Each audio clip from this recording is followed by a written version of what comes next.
someone else who loves me like you used to. Sometimes we're not ourselves.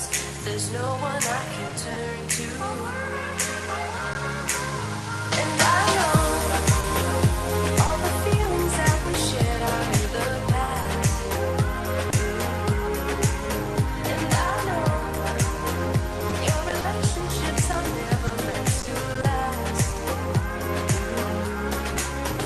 And I'll take some time, but I'll be alright. Moving on, moving on.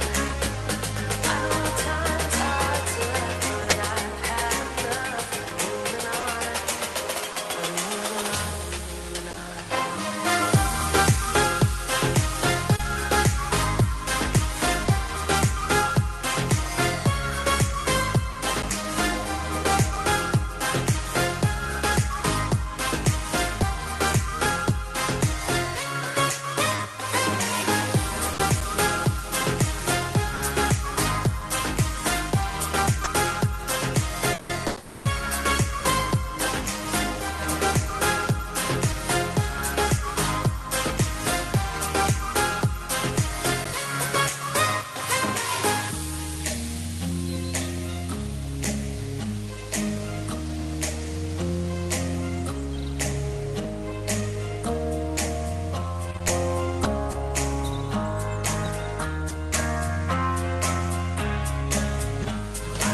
Assalamualaikum warahmatullahi wabarakatuh. Semua warga UiTM.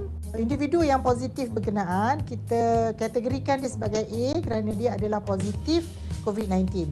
So, siapa yang berhubung rapat dengan COVID-19, positif COVID-19, kita kategorikan dia sebagai kategori B. So, untuk kategori B ni, mereka kena melalui ujian COVID-19 untuk disahkan sama ada ujian mereka positif atau negatif. Sekiranya mereka positif, dia akan jadi kategori A pula.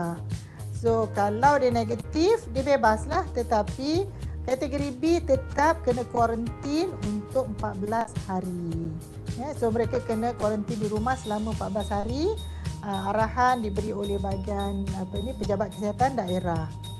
Ya. So, untuk sesiapa yang berhubung dengan kategori B yang sedang menjalani swab dan sedang menunggu keputusan, mereka adalah kategori C.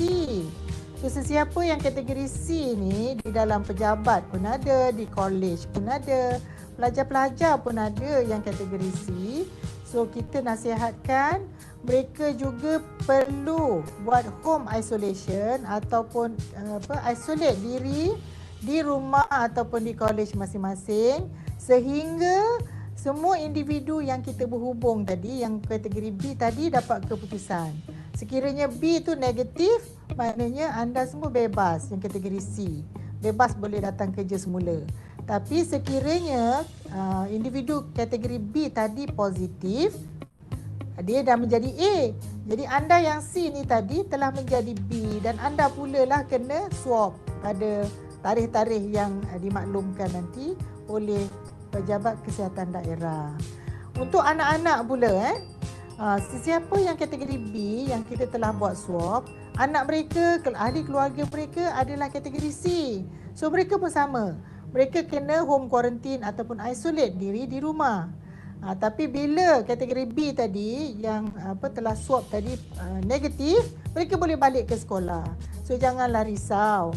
Dan kategori C juga, siapa yang balik ke rumah, anak dia adalah kategori D. Mereka boleh bebas pergi ke sekolah ataupun pergi ke mana-mana, tetapi mengikut SOP yang telah ditetapkan oleh Kementerian Kesihatan dan juga MKN.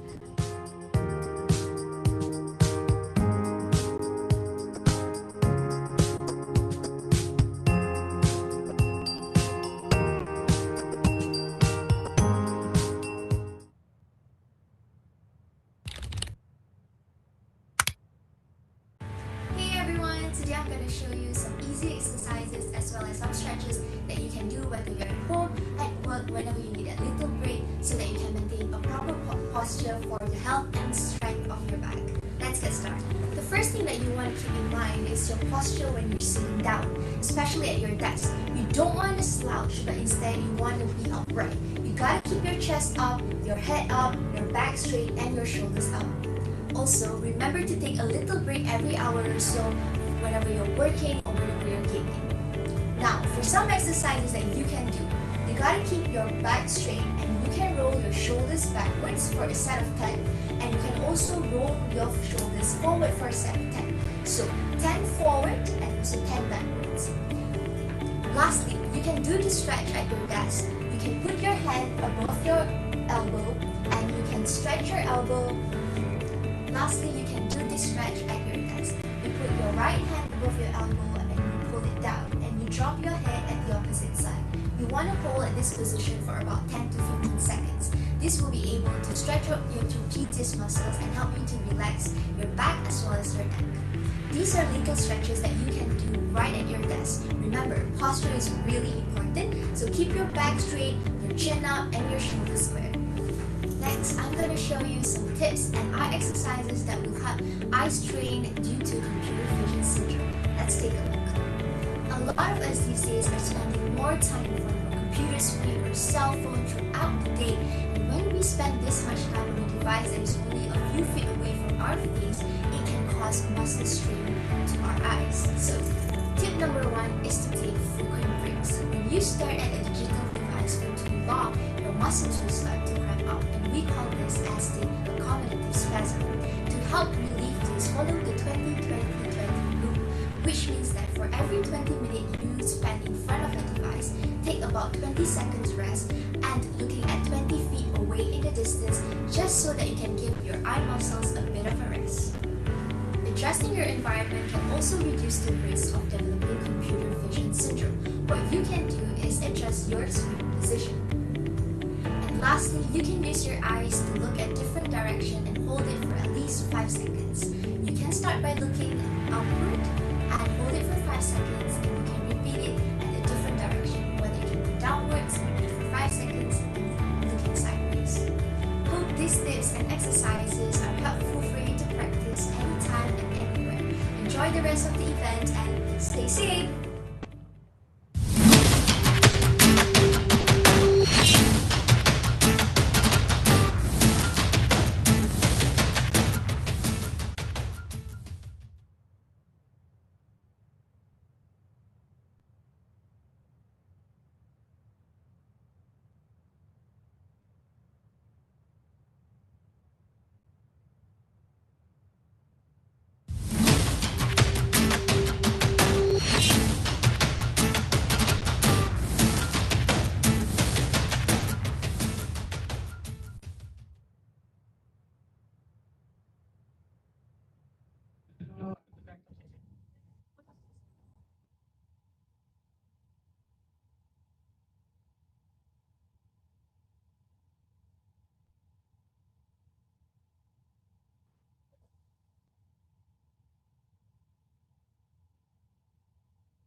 Assalamualaikum and a very good morning to all the honorable judges, presented, professors, doctors, lecturers and fellow friends.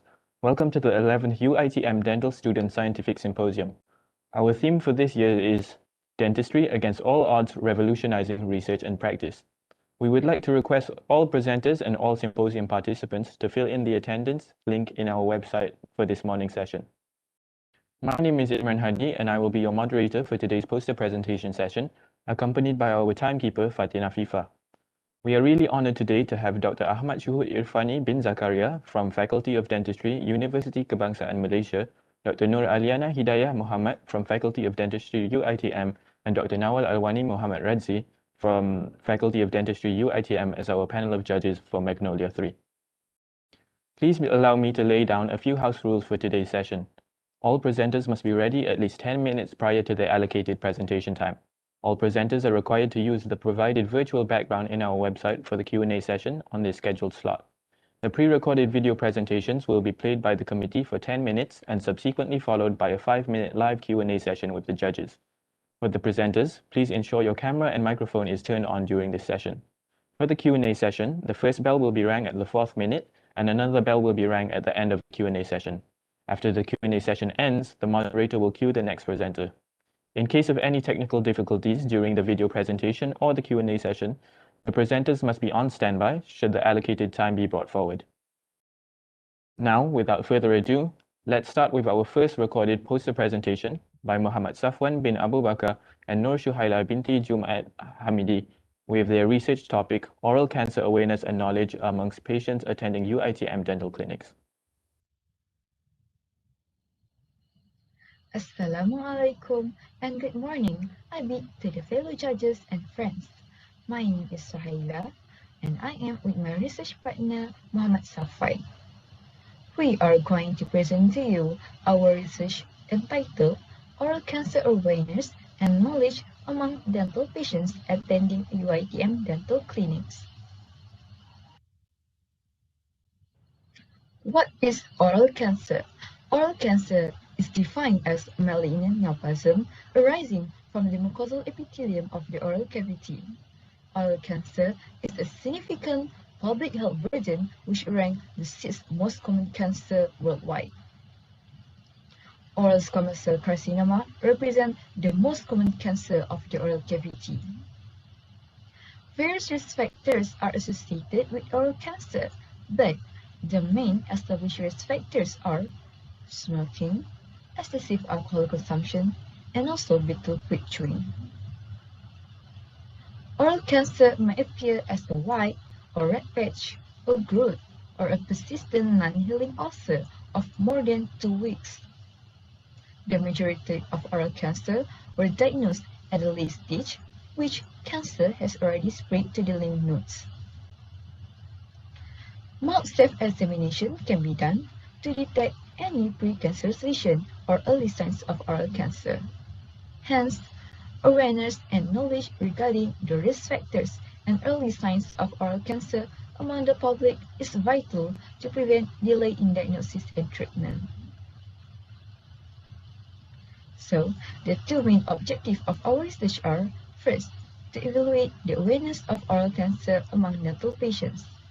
Second, to determine the knowledge of the signs, symptoms, and the risk factors of oral cancer among dental patients.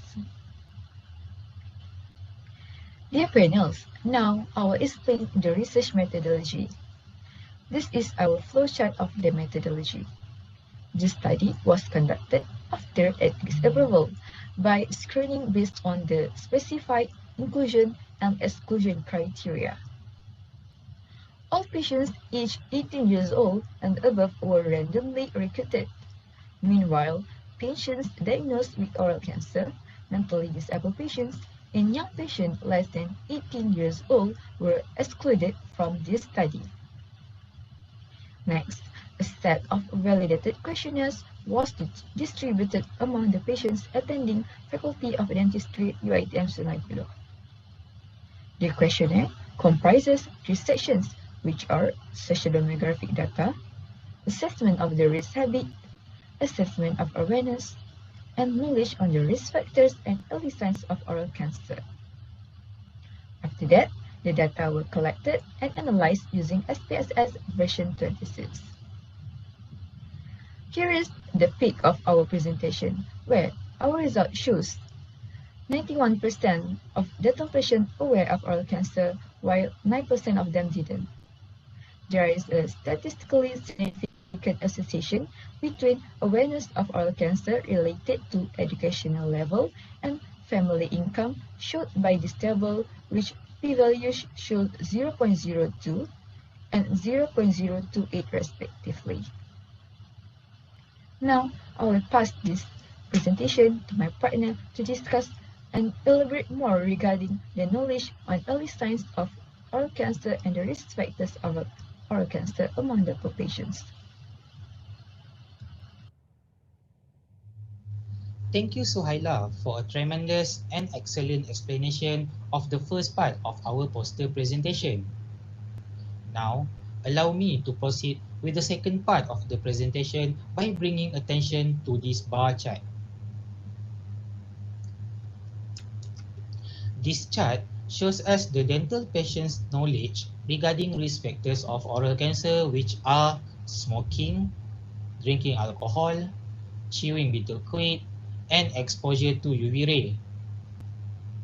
The majority of them recognize that smoking is one of the risk factors of oral cancer.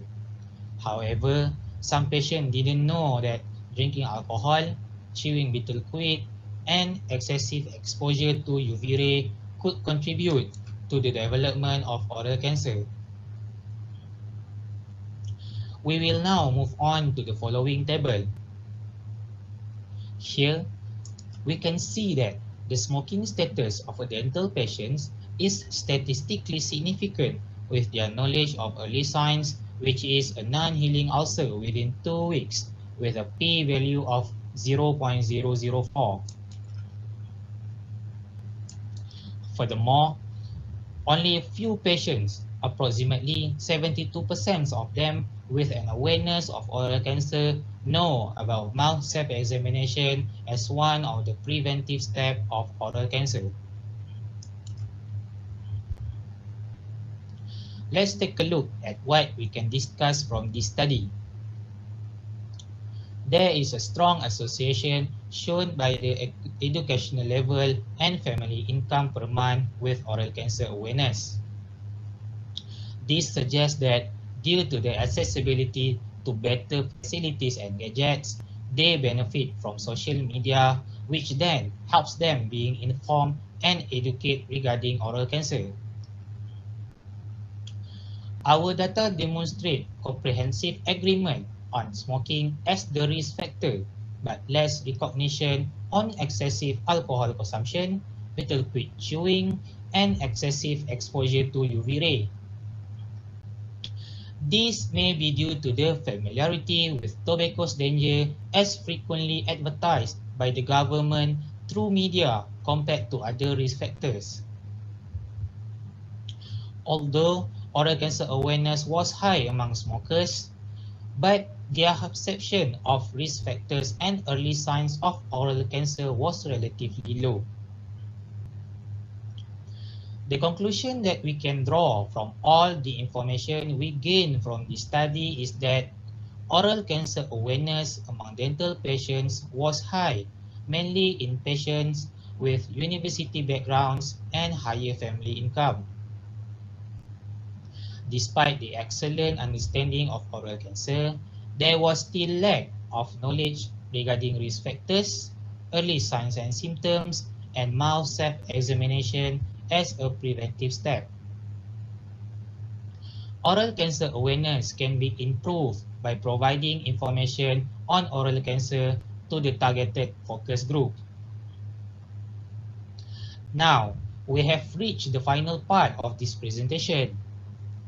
What we can recommend from our study is that clinicians and dental students should have educate their patients regarding risk factors, early signs of oral cancer, and self-mouth examination, especially those who practice the risk habits.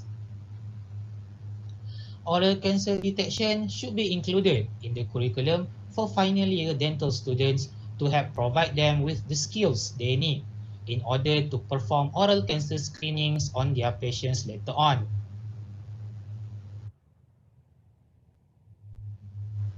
That actually brings me to the end of our presentation. Thank you very much for your time and attention.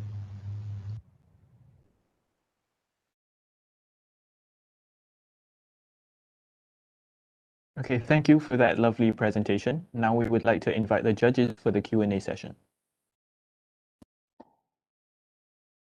Okay, Assalamualaikum, Safwan and Suhaila. Waalaikumsalam warahmatullahi wabarakatuh. Okay, so congratulations for completing your research today. Okay, so I have a few questions for you. And number one is, can you explain the randomization on your recruitment of your patient or your respondent in your research? How does the randomization of your participant or respondent be carried out?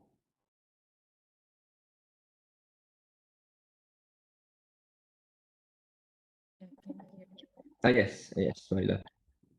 Okay, basically, we do the distribution to the we use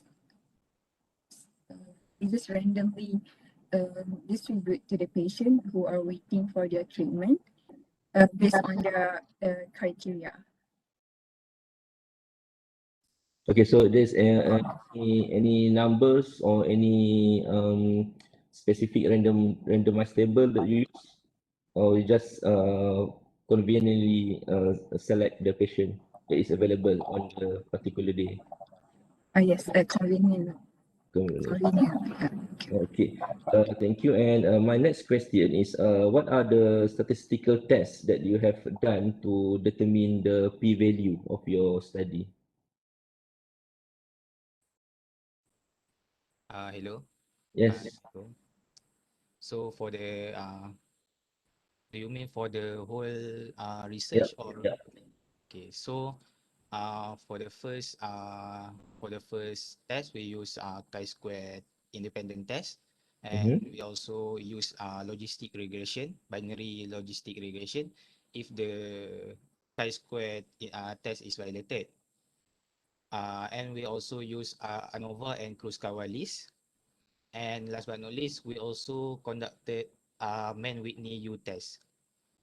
Okay. So do you know what are the difference between the why you use ANOVA, why you use Kruskal-Wallis?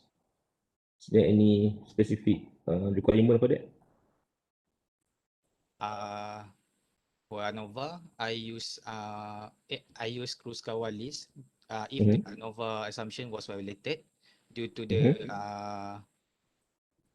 not normally distributed sample size in our study. Okay, good. Thank you. And last question is you said that you need to improve the what we call the awareness and knowledge of your patient and respondent towards the what we call the risk factor of oral cancer. So how can you do this in your faculty itself, especially on the alcohol intake and also the betel nut chewing? So is there any strategy that you can think of that you can apply in your university, in your faculty to improve the awareness of your patient? Basically, I think we can do by educating them uh, during the appointment, and then shows any we do some brochures so that we can provide them the knowledge and about the risk factors and the early signs of the oral cancer. Okay, thank you. So that's all for me. Thank you very much.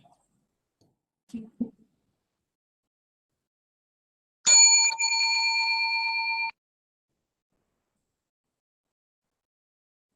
Okay, thank you to the judges and presenters for that Q&A session. So before we move on to the next presentation, we would like to present the e-certificates to the presenters for their participation in this year's symposium.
Now we will move on to our second poster presentation.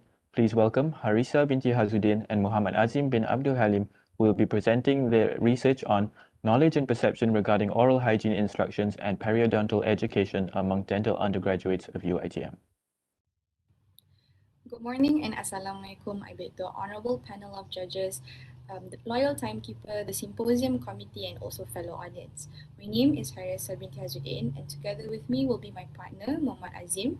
And this morning, we will be presenting to all of you our research entitled Knowledge and Perception regarding oral hygiene instructions and periodontal education among dental undergraduates of UiTM.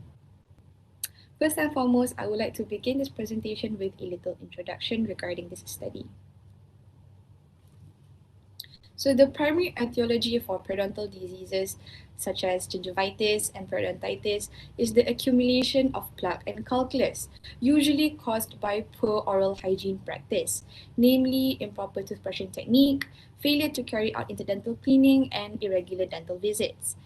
Now, problems may arise when some periodontal patients are not able to understand that their periodontal health status also depends on their own ability and willingness in terms of oral hygiene maintenance at home, and not just the dentist's treatment here in the clinic.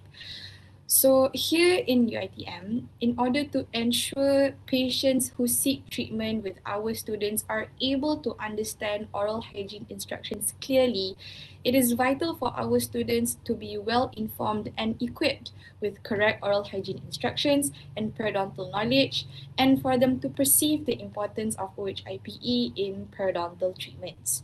Now I would like to pass the presentation to my partner. Okay, thank you, Harisa. So I'll continue with the objective of this research. This study was aimed to evaluate the level of knowledge and perception of oral hygiene instruction and periodontal education, OHIPE, among the Year 4 and Year 5 dental undergraduate students of UiTM. So how did we achieve the objective of research? We look at our method. In this cross-sectional study, we utilized convenient sampling technique to select a sample size of 134 participants. A self-administered questionnaire was divided into 4 respective sections, which are A, demographic information, B, periodontal knowledge, C, perception, and D for opinion on OHIPE. The total knowledge score was calculated in section B from 14 periodontal knowledge questions and graded as either good, fair, or poor grade. Descriptive statistics were calculated for both section B and C by using frequencies and percentages, while chi-square test was used to assess the associations between the variables. So we look at our results. In figure 1, the demographic information of the participants are presented. So year 4 is the blue color, while the year 5 is the red color. Year 4 consists of 56 participants, which are 5 male and 51 female, while for year 5 consists of 78 participants, which are 15 male and 63 female. Okay, so we look at our figure 2.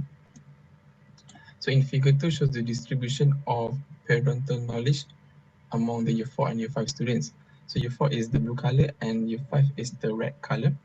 So year 5 students were better in terms of answering correctly for almost all questions, except for question 11 and question 14, which are regarding periodontal patients can use the same size of interdental brush, and for question 14 regarding compliant patient should not have a plaque score of more than 25%. All of the participants knew that untreated periodontal disease will progress further as stated in question 5. However, majority of the participants did not know the best time to recommend and provide interdental brush for the periodontal patients as indicated in question 9. So association between year 4 and year 5 with knowledge score grade is shown below in figure 3. So 51.3% equivalent to 40 students of year 5 scored good grade, while only 21.4% equivalent to 12 students of year 4 scored good grade. So good grade is shown by 11 to 14 score. The p-value is less than 0.01 indicated by the Fisher's concept test, shows a significant differences between both years, year 4 and year 5. So continuing with section C, the 5-point Likert scale was used to evaluate the participants' perception regarding OHIPE, and the data is presented below. So below shows the results of the 6 questions for both year 4 and year 5. The bar chart indicates that the response on each of the 6 questions were almost quite similar. Majority of the Year 4 and Year 5 responded by agree points for almost all questions, such as regarding giving proper information to your parental patients regarding their parental status in question 1, or in question 2 on how to improve their brushing technique, or even in question 3 regarding cleaning their interdental areas of teeth. Except for question 4, whereby Year 5 mostly scored strongly agree points on question regarding do you think the OHI book is helpful during OHI PE. So moving on with section D, it is regarding information, participants' opinion on OHI PE and recorded as follow. A large amount of participants agreed on using videos or other audio-visual materials during the OHI PE session instead of using the normal method, which is by a parental educational book as being done by the previous batches.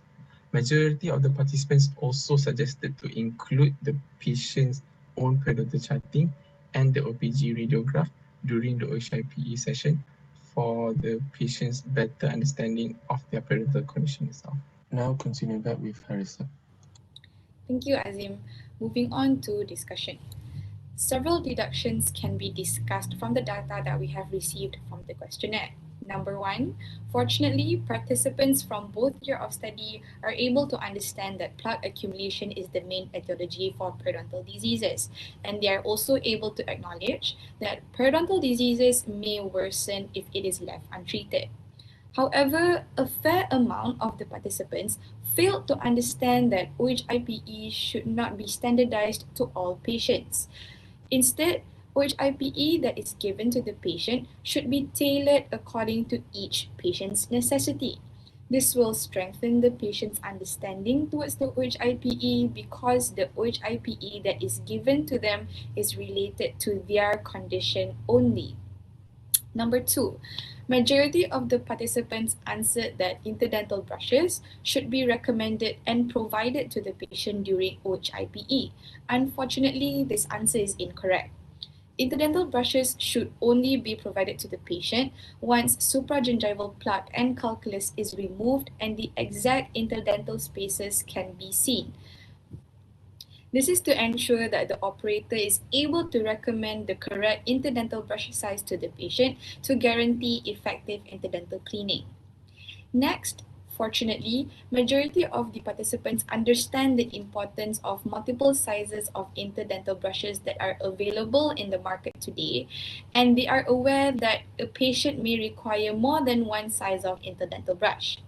And participants were also able to prove their understanding that a compliant patient with good OHIPE understanding and efficient oral hygiene practice would be able to maintain good oral hygiene with a plaque score that is less than 25%. Moving on to the perception aspect, participants answered all questions almost similar to each other, except there was a statistically significant difference between these two groups of studies regarding giving information about patients' periodontal status and also advice regarding interdental cleaning. As for opinions, most of the participants suggested to incorporate audio and visual materials during OHIPE to attract the patient's attention and to also include the patient's own periodontal charting and panoramic radiograph in order to enhance their understanding. We have reached the last part of the presentation today, which is the conclusion. So from this study, we can say that Year 5 students achieved a higher periodontal knowledge score as compared to Year 4 students. And this could be due to their more clinical experience in dealing with periodontal patients as compared to Year 4 students. And for perception regarding OHIPE, it was almost similar among all participants from both year of study, generally because all of these participants have been taught the same periodontal module and periodontal curriculum. We can say that this study highlights the importance for students to be proficient with oral hygiene instructions and periodontal education as future clinicians. That is all from us. Thank you.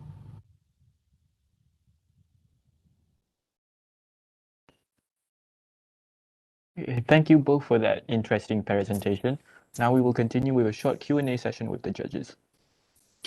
Okay, thank you, Harissa and Azim. I would like to congratulate for your poster presentation. I have a question. Can you describe your Likert scale to how you decide how many marks you categorize for those who have a good knowledge or otherwise? Assalamualaikum. Can you hear me? Yes. Yeah. Okay, so the Likert scale was actually used to measure the participants' perception.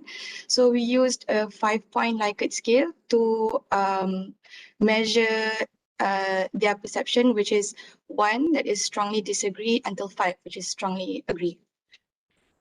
So the score from the brackets to who have good knowledge will have how many score? Oh, sorry. The s- score, we didn't use the Likert scale. The score we used based on if the participant answered correctly, they will get a score of 1, and if they answer incorrectly, they will get a score of 0. So whether or not it's the sum of all score in one domain, or it's just like one question, whether or not for you to decide they have good or not good knowledge. For the In terms of knowledge. good, the good and fair, it's the sum. All right, okay. So do you expect early on during your data collection that year 5 will fare better in terms of knowledge? Because yes, you did discuss it, but even before you conduct your study, do you expect that? Thank you for the question. So from our initial observation, we were likely to thought that year 5 would have the better understanding on the origin, instruction and parental education due to the fact that they have more clinical experience, as we have stated in the video. So it would be likely for them to be more experienced and on answering the questions that we have provided in the questionnaire.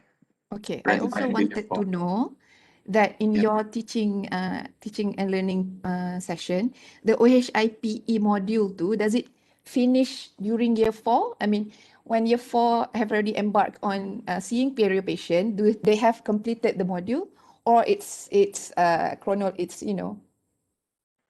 meaning by year 4 and year 5 it's fair to ask them the same question?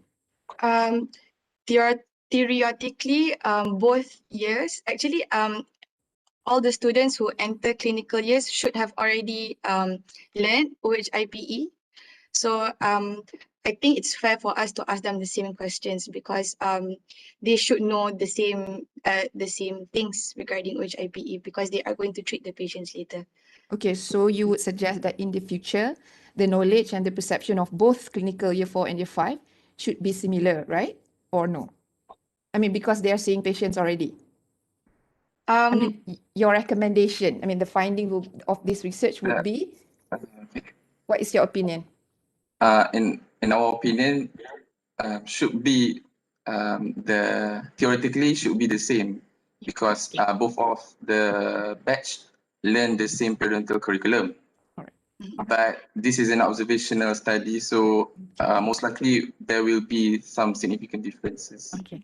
In terms of, you were suggesting that because due to clinical experience, can you recommend any one way that so that year 4, despite having a lesser clinical experience, but can improve better? Could you suggest anything that can be perhaps introduced in curriculum or policy or anything? One thing that I can recommend and has already been done actually during our short period of clinical time was actually demonstration by the lecturer themselves to the students, not to a patient. Yeah. Okay, all right, thank you. Thank you so much. Okay. Okay, thank you, presenters and judges, for the Q&A session. We will now present the e-certificates to the presenters for their participation in this year's symposium, and we would like to give the judges a few minutes to finalize their marks for the presentation.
We will now continue with our next recorded poster presentation. Please welcome Zalin Alisha binti Zamri and Sharifah Khadijah Al-Habsi bin Said Abdul Rahman, who will be presenting their research titled YouTube as a Source of Information on Vitamin D.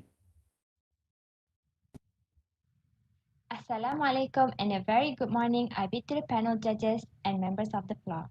Before I begin this presentation, I would first like to introduce myself. My name is Sharifah Khadijah, and along with me, my research partner Zalin Alisha with our research titled YouTube as a Source of Information on Vitamin D, which were supervised by Dr. Anla Sabah Hussein and Dr. Siti Hajar Hamzah. To begin our presentation, I would first like to give a brief introduction to our research study. Vitamin D has become a global popular topic, and its deficiency is recognized as a major worldwide public health concern. Vitamin D plays an important role in the human body, such as maintaining normal growth and mineralization of the bone, including other calcified tissues such as the teeth. The main source of vitamin D is through sunlight exposure. However, vitamin D also naturally presents in some foods and is available as dietary supplements.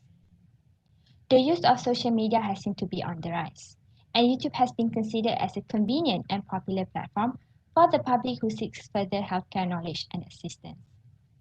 The fact that video sharing is simple and the content is non-standardized, the validity of information on YouTube can be questioned. Thus, the content and the quality of the YouTube videos regarding this topic need to be evaluated. To the best of our knowledge, there is no study has been conducted on social media regarding the evaluation of information on vitamin D. Therefore, the objective of our study is to assess the content and the quality of YouTube videos containing information about vitamin D. So for the methodology part of the research, we started with video collection. And as you can see from the figure, during this period, a YouTube search was performed using two different keywords, which was vitamin D for children and vitamin D deficiency in children. So the first 60 videos that appeared on screen for each search term were downloaded, making a total of 120 videos. This was then further narrowed down by excluding 11 non-English videos and 39 repeated videos, leaving us with 70 included videos. The next stage is video evaluation. The demographics of the included videos were extracted. This includes the title, country of origin, duration, days since upload, source of upload, and the total number of views, likes, and dislikes. After the demographics were extracted, we scored the videos using two different scoring methods individually. First, as you can see on your right, is Table 1, a customized 11-point scoring criteria to assess the information content. And the second scoring method is the table below, a 5-point global quality scale, also known as GQS, and it is used to evaluate the overall quality of each video. After all scores on both search terms were tabulated for all videos, the scores were then compared. The videos with different scores were then re-evaluated by discussing until a new value was scored with an agreement from both sides. With the new score, the evaluated videos for both methods were further classified into poor, moderate, and good videos. As for statistical analysis, we used IBM SPSS statistics for Windows in version 25.0. Kruskal-Wallis, chi-squared, and Spearman's correlations tests were used during this research. Now, let us move on to the results and discussion. Our results are separated into three parts, which we will be looking at the video's demographics, video's content, and the video's quality. First, we will be looking at the results for the video's demographics, which are located on the top left of the screen. Looking at Table 3, which shows our data on demographic characteristics of the included videos. The demographics we've recorded are days since uploaded, the duration in minutes, number of views, number of likes, number of dislikes, viewing rate, interaction rate, content score, and GQS. From the table, our data shows that the mean duration of the videos are 5.13 minutes. The mean of viewing rate is 91.98. The mean of interaction rate is 0.85. The mean for content score is 4.59, and the mean for GQS is 3.14. Moving to the right, we show the figure 1, the distribution of videos according to the video source. The video sources are categorized into 5, which are academic or professional organization, companies, healthcare professional, individual users, and others. From the figure, our data shows that most of the videos were uploaded by academic or professional organization, with a total of 27 videos with a percentage of 38.57%. Now, let's look at our results for videos content. Looking at the figure 2, the bar graph, which shows the total content score for each criteria. From the figure, our data shows that majority of the videos mention about the source of vitamin D, with a percentage of 88.57%. However, only 26 videos mention about the recommended daily intake of vitamin D, with a percentage of 37.14%. Moving to the right, looking at our data tabulated in Table 4, we show the comparison of variables between the good, moderate, and poor information content videos. In the table also, we have included the total number of videos and the percentage for each category. Our data shows that most of the videos were classified as moderate, with a total number of 33 videos with a percentage of 47.14%. Looking at the upper half of the table, our data shows that good information content videos have significantly longer duration with a p-value of 0.04. Looking at the bottom half of the table, our data shows that most of the good information content videos were uploaded by the academic or professional organization. However, most of the poor information content videos were uploaded by the companies, with a significant difference between them, the p-value of 0.004. Good information content video also has significantly higher GQS, with a p-value of 0.001. Moving on to the video's quality, looking at table 5 on your right, you can see that it is divided into poor, moderate, and good quality videos. Majority of the videos were classified as moderate quality with 32 videos and a percentage of 45.71%. Although most of the videos were classified as moderate, good quality videos had a significantly higher information content score compared to other groups with a p-value of 0.001. The highest good quality videos were uploaded by academic institutes and professional organizations with 10 videos or 37%, while most of the poor quality videos were uploaded equally by healthcare professionals and academic institutes and professional organizations with 5 videos or 50% and 5 videos or 18.5% respectively, with a significant difference between poor and good quality videos with a p-value of 0.001.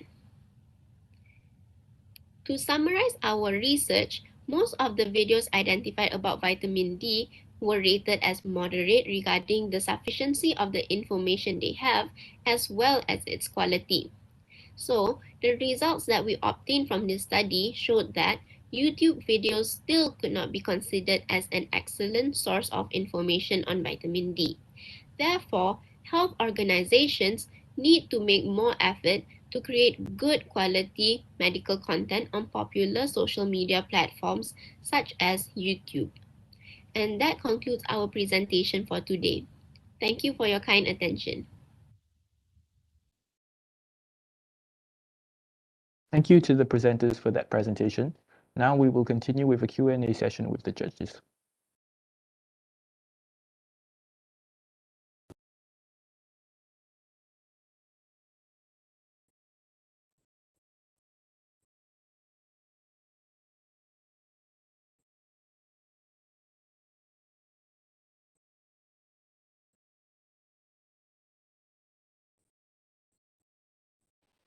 Okay, thank you, Alicia and Sharifah Khadijah, for your presentation.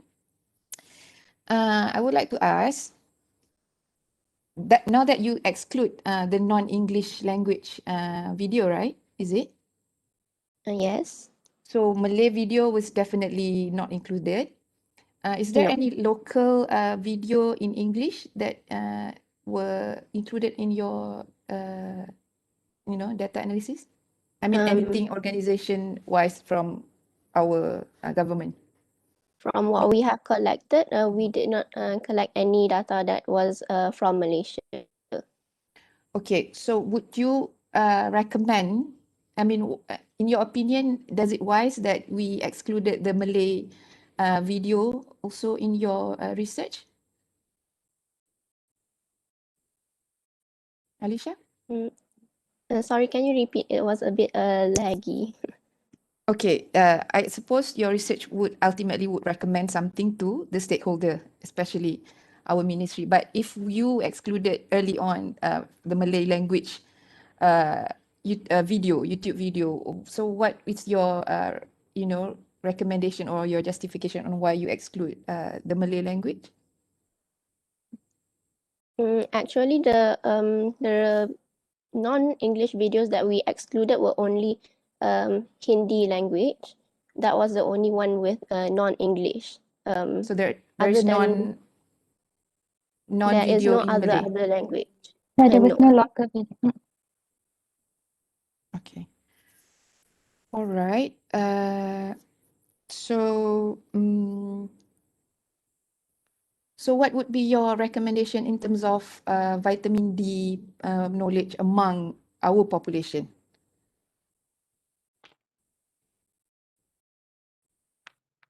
I would say that vitamin D is actually like not just in our population. Worldwide, it is still not really the information regarding vitamin D is not really known for the population. Like especially like most people, they don't know that they are vitamin D deficiency, since like not a lot of clinics does the test unless it is indicated or if you ask for the test. Okay. Okay, now that you know that a specific duration of video will offer good quality video, which is that was uploaded by a certain organization. Your recommendation would be, what is your recommendation to our local authorities? For example, Ministry of Health, maybe?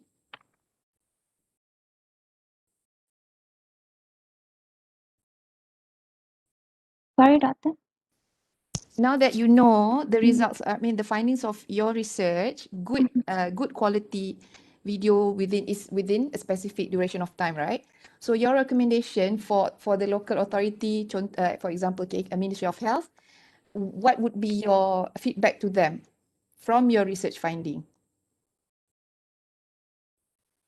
For the recommendation is that for the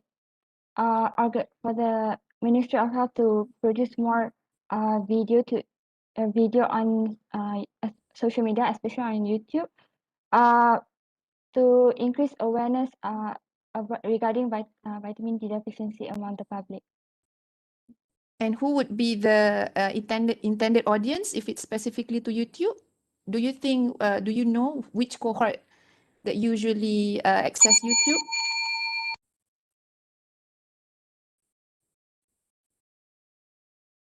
Okay. All right. Do you want to try to answer that? No? Sorry, I don't think that we know which cohort is All right. usually Okay, sure. responsible for that. All right. Okay, thank Yeah. you. Thank you. All right, thank you to the judges and presenters. We will now present the e-certificates for the presenters for their participation in this year's symposium, and also give the judges a few minutes to finalize their marks.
Moving on to our next recorded poster presentation, please welcome Nur Fatin binti Zulkifli and Nur Atira binti Azlin, who will be presenting their research titled Students' Perception on Reflective Diary as a Teaching Aid in Learning Behavioral Management in Pediatric Dentistry, a qualitative study. Assalamualaikum, albeit to honorable judges, lecturers and friends. I am Nur Fatin binti Zulkifli and together with me, Nur Atira binti Azlin, we will present our elective research project with the title of Student Perception on Reflective Diary as a Teaching Aid in Learning Behavioral Management in Pediatric Dentistry, a qualitative study. So before I start, I will introduce our supervisor, which is Dr. Nur Ashikin Abu Bakar, and our co-supervisor, which is Dr. Anarpuni binti Keswaran. For those of you who already studied in pediatric dentistry, one of the driest topic is actually behavior management. It is a topic that is very subjective and hence difficult to grasp at times. I think most of you will agree with me that the topic of behavior management is a dry topic. Hence, there is many ways to actually improve the learning of behavior management in pediatric dentistry. So in our faculty, the Department of Pediatric Dentistry has introduced the hard copy reflective diary form to aid students in learning behavior management by reflection. This reflective diary has become a requirement for students to complete their pediatric dental module. However, the use of reflective diary has not been evaluated from the time of its inception up until now. Therefore, the objective of our study is first to assess the use of reflective diary in teaching behavioral management in pediatric dentistry. Second, to identify the challenges faced by students when using the current format of reflective diary. To achieve this objective, we have outlined a focus group study which comprises of 20 undergraduate clinical dental students from our faculty. The focus group discussion were conducted for 45 to 60 minutes via Google Meet. A set of predetermined open-ended questions were asked during discussion to allow the discussion between the participants and also provide their opinion regarding this matter. The interview session were recorded and their answers were transcribed into Microsoft Words. And lastly, all the data from the recording were then analyzed and organized into thematic analysis with the assistance of NVivo 12. Next, moving on with result. Three major themes were identified from this data, which are first, the advantages of reflective diary, second, disadvantages of reflective diary, and third, suggestion to improve the current format of reflective diary. As a dental student, they are reported that the use of reflective diary as a method of reflection has improved and helped them in many aspects. 35% of the students answered that reflective diary helps them to communicate better with patients. 25% said that reflective diary encouraged them to determine their learning needs, and 35% contribute in reflecting on their practice well. So from the discussion, the advantages of reflective diary is, first, students claim that reflective diary acts as a reflective medium to evaluate their quality of work. They also stated that the current format of reflective diary is simple and good to use. Besides, reflective diary also helps students to improve their communication skill with patients. In addition to that, reflective diary also boosts student confidence and ability to overcome behavioral management of the next patient. Although the majority of participants reported that reflective diary were beneficial to them, a small proportion of students considered their limitation after using reflective diary, which represent 35% of the whole participants. So the disadvantages of reflective diary is, reflective diary only benefit for individual. To overcome this problem, the suggestion improvement from the participant is by conducting a sharing session with supervisor when the clinic ends. Another disadvantage of reflective diary is there is limited time for submission of reflective diary. So, standardization of time for submission is needed so that they have ample time to complete their requirement. Students also claim that the reflective diary form is easy to be misplaced. So, this problem can be overcome by put the form online through IDEM. Moreover, some participants mentioned that in order to write reflective diary, they need to recall the event for the whole session. So, to manage this problem, the suggestion improvement is by recording the session. In addition to that, another suggestion that can be done for the improvement is by making a small group discussion with friends and discuss regarding behavioral management technique that they use, beside video recording by lecturer, and add another column for parents' feedback.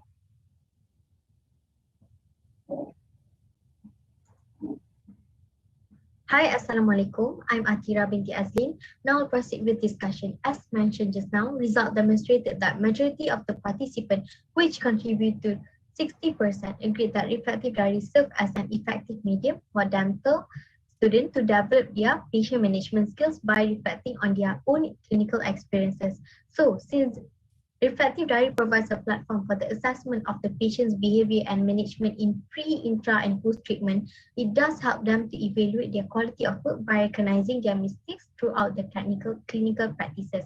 Not just that, participants generally agreed that the form provided is simple and easy to use. The group discussion also demonstrated that reflective diary enabled the student to perform self-assessment on their clinical experience and relate this to theoretical knowledge. Some participants commented that this would indirectly force students to learn behavior management, which is otherwise viewed as a dry or dull topic.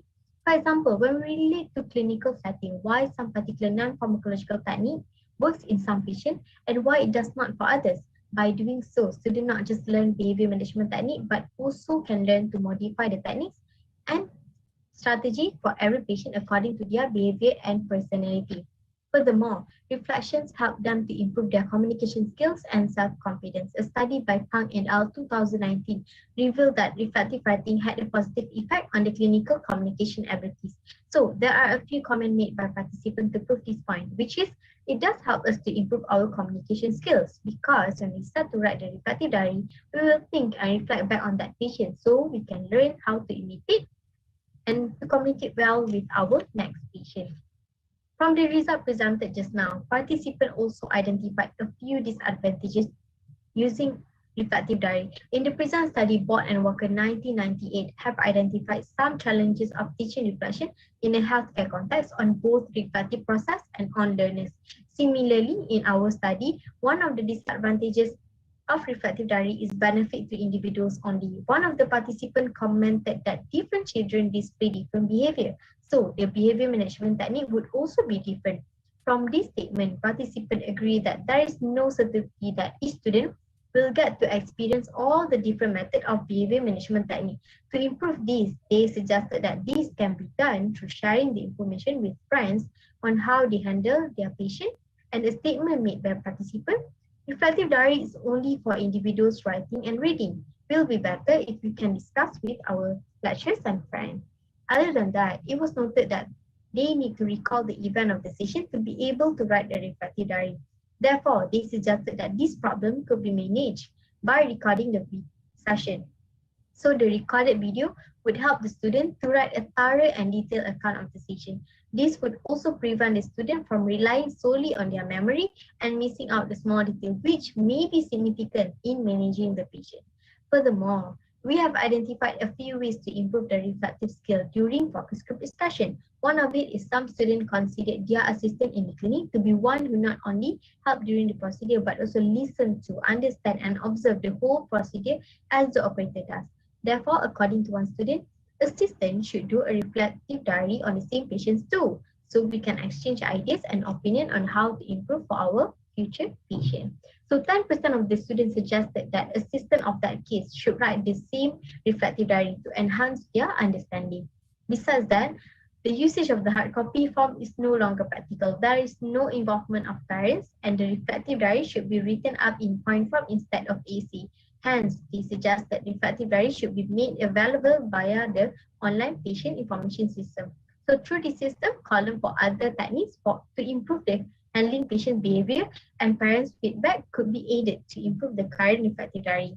Besides that, 20% of the students felt that lecturers overlook the students' reflective diary submission. Therefore, standardization of time implementation for the submission should be considered so they have ample time to complete their requirements. According to Bash and Bissell, 2007 also reported that students in their study viewed group discussion much more positively than formal written reflection. In addition to what has been said, a few suggestions have been made by participants on different methods for reflection. One of it is sharing session after clinics with supervisor.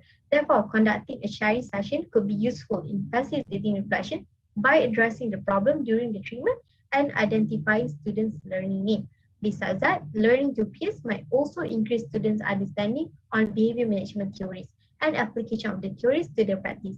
As we all know, lecturers are role model to the student. Thus, video recording by lecturers of the whole treatment of their own patient was recommended by participants as part of the reflective learning. This method could be ways of interactive teaching to the students by reflecting the recorded scenarios together with lecturer in class.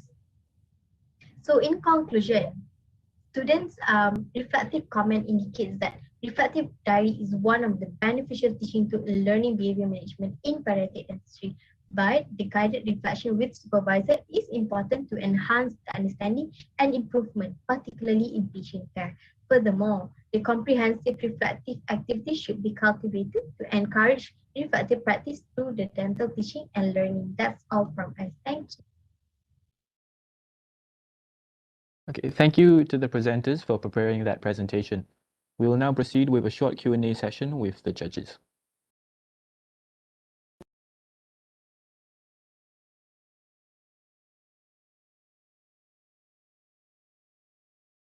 Okay, thank you, Fatin and Atira. Is it?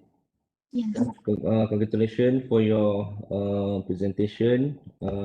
So it's really interesting to have this type of research being conducted by your student. My first question is, how does the recruitment or identification of the student for the focus group discussion?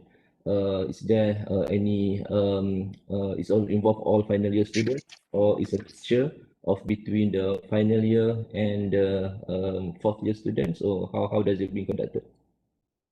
Okay, Assalamualaikum. Thank you for the question.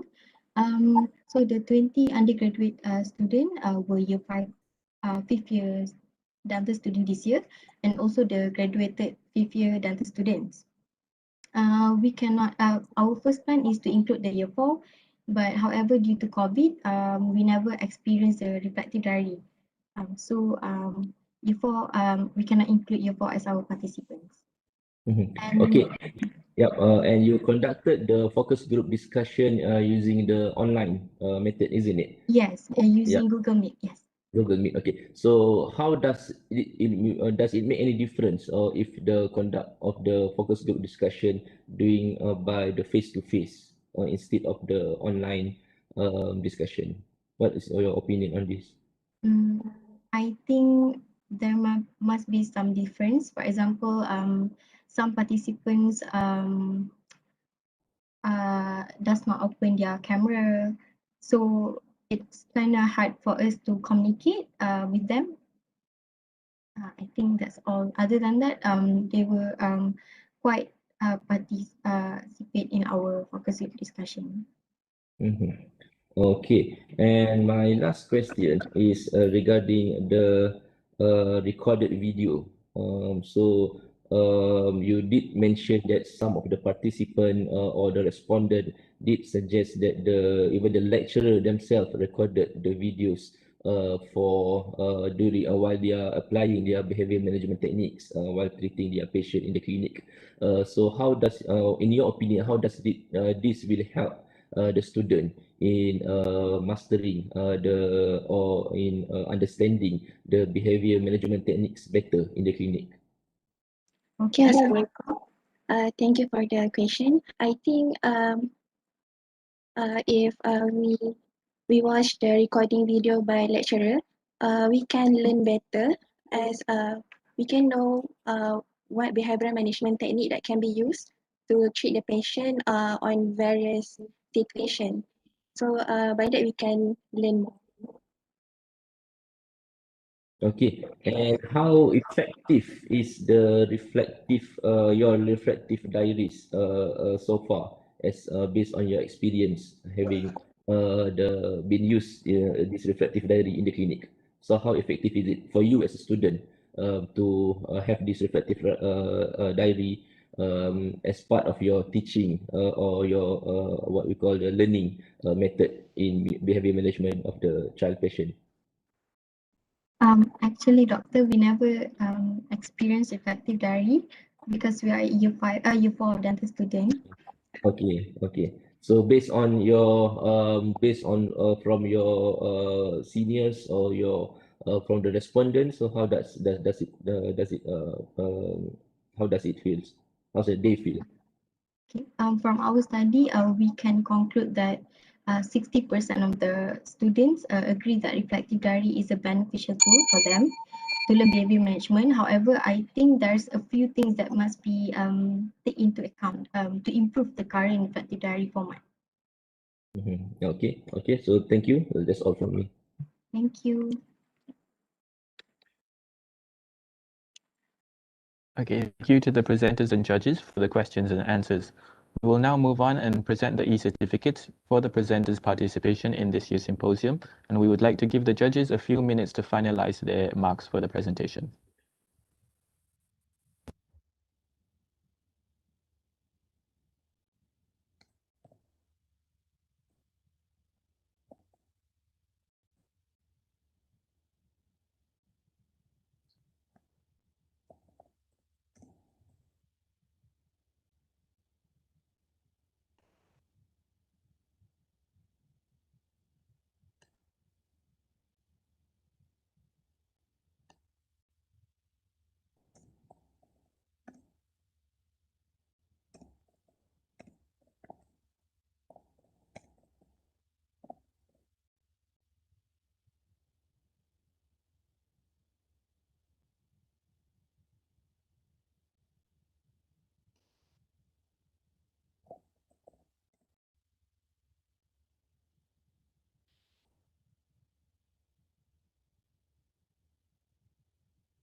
Sorry everyone for the delay, but we will need a few minutes to solve some technical issues.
Many apologies for that delay, but we will now continue with the next recorded poster presentation by Nisa binti Badrul Hisham and Nabila Hanis binti Muhammad Fauzi, who will be presenting their research, The Practice of Hand Hygiene Amongst Dental Students, a Small Matter, Yet of Paramount Importance. Assalamualaikum and a very good morning to the respected judges and audience. I'm Nisa, and let me start with the background of our research study entitled The Practice of Hand Hygiene Among Dental Students, a Small Matter Yet of Paramount Importance.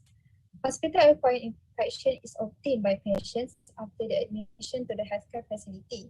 It is one of the major concerns that causes increase in morbidity, mortality, and healthcare costs among hospitalized patients.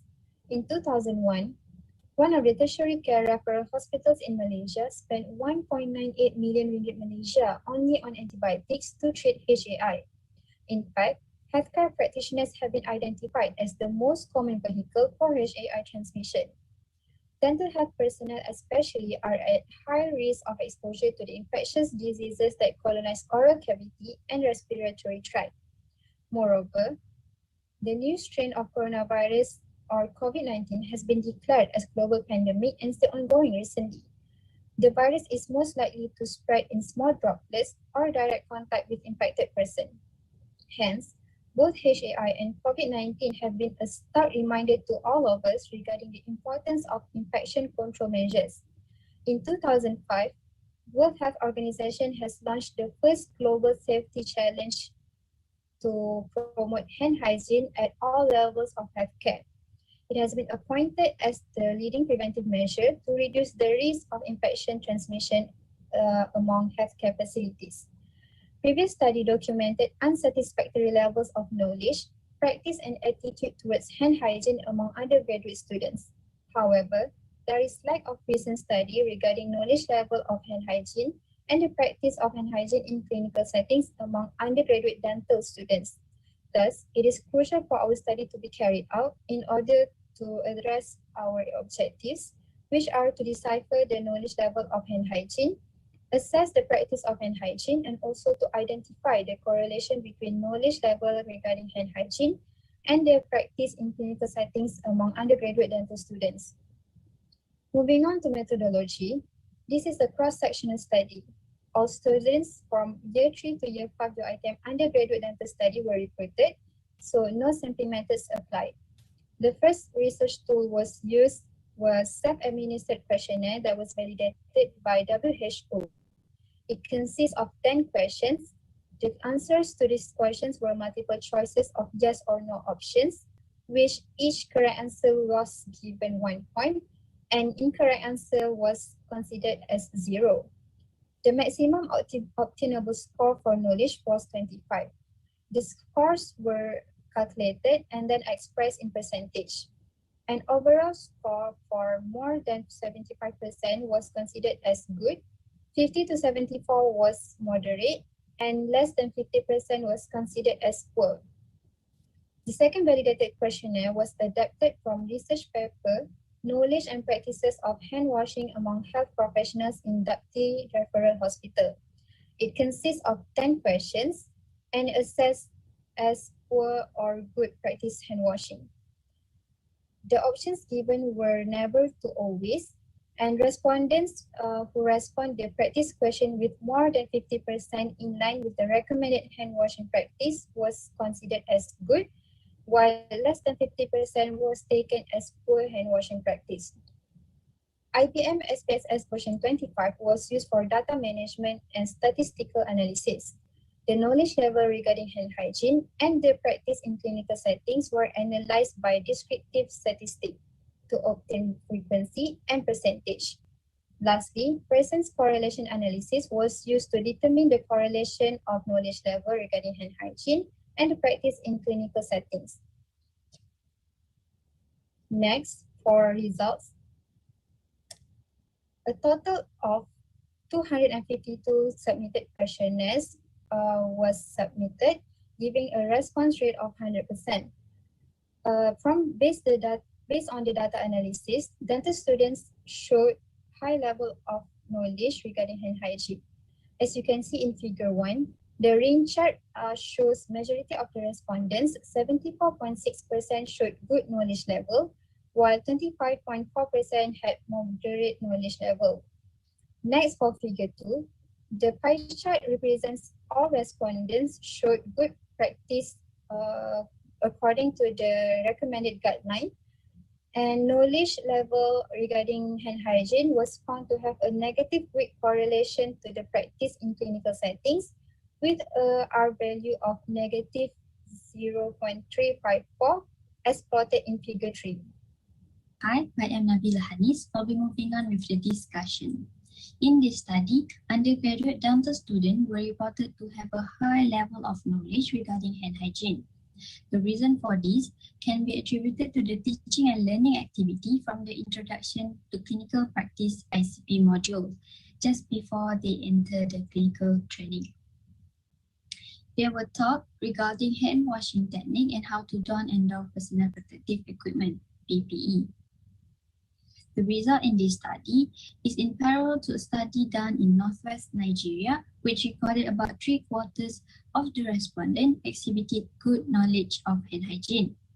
On the contrary, a study conducted in Navi, Mumbai has revealed only 7.59% of the respondents had a good knowledge, while majority of them, 69.19%, was moderate in knowledge regarding hand hygiene among medical, dental, and nursing students. Next, practice of hand hygiene, which is our second objective in this study, depicted that all respondents had a good practice. The result of this study demonstrates that dental students were aware that hand washing plays a significant role in preventing the incidence of hospital-acquired infection. In a study in Nigeria, it was revealed self-reported good hand hygiene practice was found among half of the respondents, which is 56.8%. However, this result contradicts a study in Northeast Ethiopia among healthcare professionals that revealed more than half of the respondents, which is 56%, were categorized under poor practice. Although there was significant linear correlation between knowledge and practice observed in this study, weak correlation was found between level of knowledge and practice. This study revealed a weak negative correlation due to inconsistency in both knowledge and practice of hand hygiene level. For example, a few samples were found to have a low knowledge score but high practice score. This result contradicts a study done among South Asian medical students, demonstrated that knowledge has weak positive association with practice. And they reported those with higher score on knowledge and attitude will also score higher in practice. Moreover, research done by Swat Jamal among healthcare professionals recorded surprising results which revealed the participants had poor practice of hand washing, despite that most of them were knowledgeable. So, improving knowledge may not necessarily change their practice. Nonetheless, this is a very interesting research question to be addressed for future studies. In order to understand the reason why students who possess high knowledge on hygiene measures do not implement it in daily practice. Overall, results of this survey show reasonably good responses toward knowledge and practice of hand hygiene. There are several limitations which needs to be considered in this study. Firstly, the response were based on student self-assessment as it may not fully reflect students' real knowledge and practice of hand hygiene. In addition, the number of questions also do not represent the real knowledge level and practice of the respondents.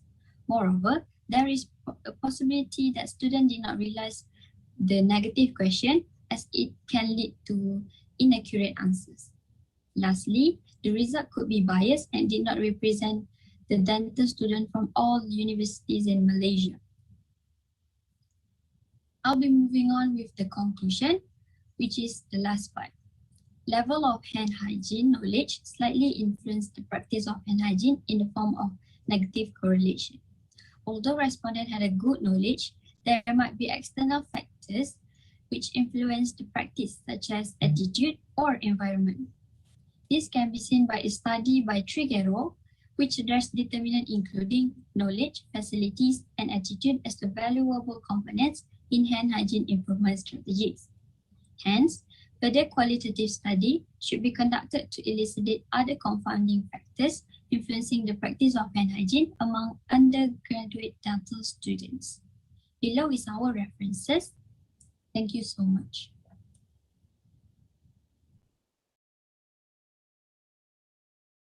Okay, thank you, presenters, for that wonderful presentation. Now we would like to invite the judges for the Q&A session.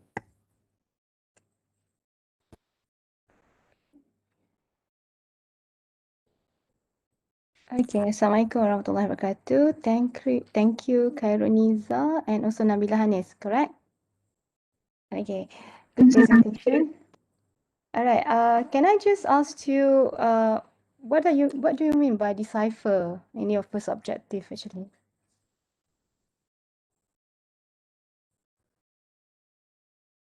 I can't hear you dear, Nabila Hanis. Can you hear me now? Yes, thanks. Okay, from my opinion, the first objective is to decipher the knowledge. I think to assess and to learn the knowledge level of hand hygiene among year 3 to year 5 dental student who just started their who have clinical experience.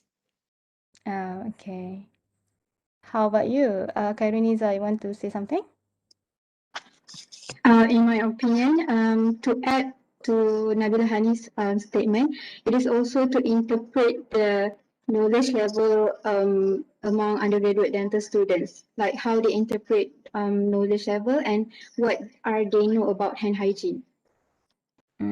Okay. All right. Okay. My second question. I'm quite. Maybe I missed your presentation just now. You have 252 subjects. So how you give the questionnaire to them? You give questionnaire, isn't it, to them? Yes, we use the Google form since Google form. this pandemic So and all people are stay at home. So it's like you have to tell everyone that hello, my Google form is here. Please answer. Is it like that? Yes, we distribute through WhatsApp by distribute them to the class represent from each year, year 3 to year 5. So it's a must for each and everyone to answer, is it? Yes. Okay, thank you. Okay, I have one question, the last one with regard to your result. Yeah, you mentioned here in the abstract that the level of knowledge were found to have weak correlation, and then with the R equal to negative 0.354. Can you please explain a little bit on that part? Okay, Nisa, please. First, I will answer, and then Nabila will add any addition to my statement. So, firstly, before we were do the study, we are expecting the result would be positive correlation, which is the higher the knowledge, the better the practice in hand hygiene.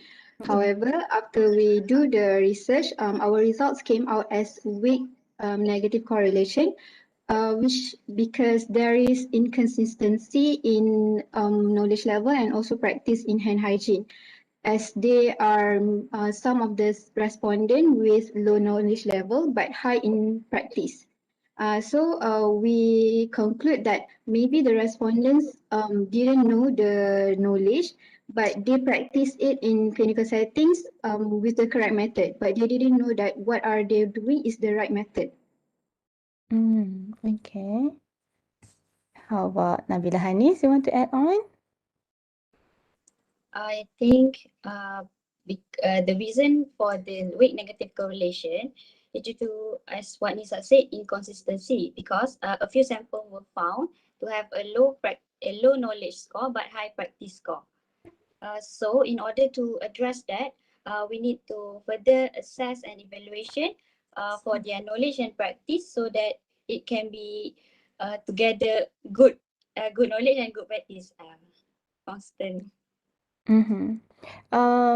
Just now your discussion is mainly talking on the studies outside Malaysia, isn't it? Do you have any data in Malaysia? As I said before, there is lack of recent study, especially among undergraduate dental students and also the students in Malaysia. The only study that we found was conducted in Malaysia was in UKM, but it is not conducted among students, but healthcare practitioners in UKM hospital.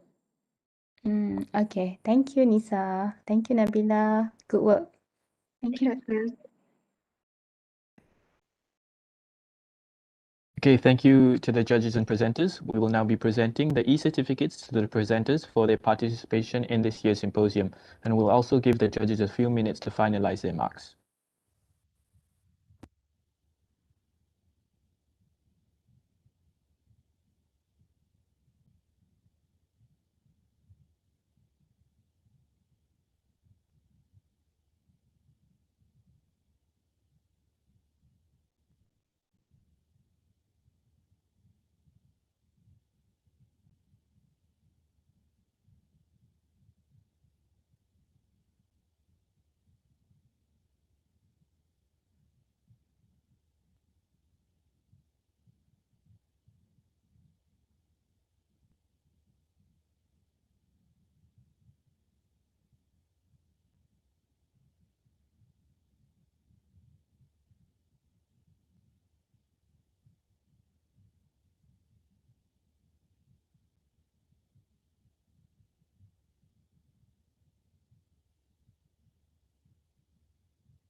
Okay, moving on to our final poster presentation for this morning session.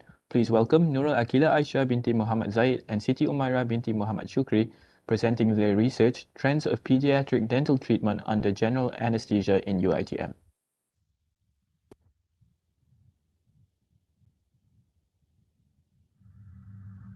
Assalamualaikum warahmatullahi wabarakatuh. My name is Nurul Akila Aisyah binti Muhammad Zaid, and along with me is Siti Umairah binti Muhammad Shukri. Together we will be presenting our elective research project which entitles Trends of Pediatric Dental Treatment under General Anesthesia in UiTM. And for this elective research project, it has been under the supervision of Dr. Siti Hajar Hamzah and also Dr. Ala Sabah. As for the introduction, dental services have been introduced in Malaysia since the late 60s, which have been advanced to expand the dental health status of the population of Malaysia through the provision of promotional, preventive, curative, and rehabilitative dental services over the years. In managing pediatric patients, the administration of local anesthesia, sedation, and general anesthesia, or which is commonly known as GA, is an essential part of pediatric dental practice. In addition, GA is given prior to treatment to ensure the comfort of pediatric patients, which can aid the dentist to provide better standards of treatment and a higher level of care, to elevate patient stress and to increase patients' realization, or for children presented with less cooperation in the dental clinic, either because of age, maturity, or physical or learning disability. To date, there is no studies that have been done regarding the dental treatment for pediatric patients below 16 years old under GA at UiTM. Therefore, this research was carried out to look to identify the numbers and the type of treatment and the reasons for these patients to undergo GA at UiTM. The aim of this study is to evaluate the trends of comprehensive dental treatment under general anesthesia or GA for healthy pediatric patients at UiTM. As for the methodology for this study, firstly, the treatment records of all healthy pediatric patients who received dental treatment under GA at UiTM from February 2017 to January 2021 were reviewed. The patients were then divided into two groups, which are firstly, the group which range from the 6 years old and below, and for the second group is the patients which range from the 6 to 16 years old. The data was extracted from the hard copy post-operative notes and soft copy post-treatment notes. The details of the patient's clinical records were extracted, such as the patient's name, date of birth, age, gender, and also race. The patient's information, such as medical status, date of operation, time of start and end of treatment, diagnosis, and type of treatment given were collected. All the hard copy post-operative GA notes and soft copy GA post-treatment notes were cautiously examined. The patient's record with inadequate clinical data such as patient's date of birth and time of start and end of each GA session were not included in the study. The treatment procedures were classified as preventive, which are scaling and fissure sealants placement, restorative, which are amalgam and composite resin compomer, glass ionomer cement and stainless steel crowns, pulp therapy, which are pulpotomy and pulpectomy for primary teeth and pulpotomy for permanent teeth, and also dental extractions. The data were then entered and analyzed using SPSS version 23. Descriptive statistics were used and an independent t-test was applied to investigate the influence of each group on the treatment duration, number of procedures, and use of various restorative materials. These are the results of our study. In our study, there are a total of 125 pediatric patients included, in which 67 were boys and 58 were girls. The patients are then categorized into two age groups, which are less than 6 years old to represent primary dentition and 6 to 16 years old to represent permanent dentition. The mean age of the patient at the time they underwent GA was 5.77 years, plus minus 1.94 years old. The average duration of dental treatment was 62.58 minutes. However, the duration of dental treatment is dependent on the complexity of the dental treatment given. There was a significant difference in the duration of dental treatment between the two age groups. 76.8% of the patients were less than 6 years old and 23.2% were from the age group of 6 to 16 years old. As you can see from the first table, shows the distribution of treatment procedures performed under GA. This table shows the four mostly performed procedures in ascending order from top to bottom. There was a significant difference in the duration of treatment between the two age groups. The 6 to 16 years group had a 6-year treatment duration. Tooth extraction was the mostly performed procedure under GA, which comprises of 63.31% of the total procedures done. In this study, there were no significant difference found in all types of procedures, namely extraction, restoration, preventive, and also pulp therapy.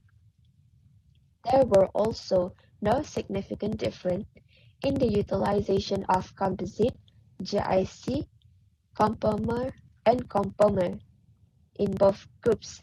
However, as you can see from the second table, of number of restorative procedures by these two age groups, the use of stainless steel crown restoration was significantly higher in the less than 6 years old group.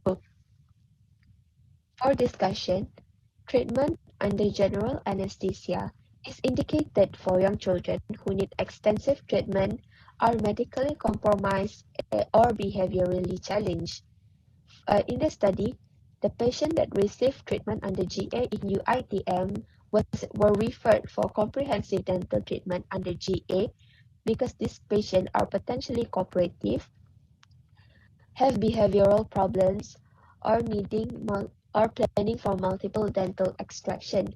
Majority of the patients that receive treatment under GA are from the age group of less than 6 years old. From the data, lesser number of patients from age between 12 to 16 were treated because as the children grows older and more matured, most of them can tolerate better dental treatment. The less than 6 years old group utilize more operating time. This could easily be justified as a dental treatment for patients from this age group was mainly restorative in nature, as reflected by the greater mean number of restorative procedures and hence the longer treatment time. In this study, we can conclude that most of the dental treatment performed under GA on healthy patients were extraction procedures. Children less than 6 years of age had longer treatment under GA. Composite restoration and stainless steel crown were more frequently used in primary dentition. These are our references. Thank you.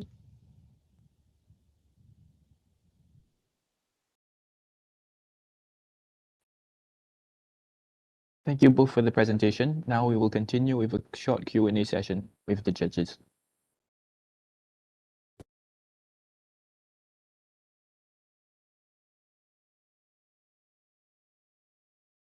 Dr. Shuhud, would like to try? You want to ask first, Dr. Shuhud and Dr. Nawar? Okay, let me ask. Okay, thank you, Akilah and Siti Umairah.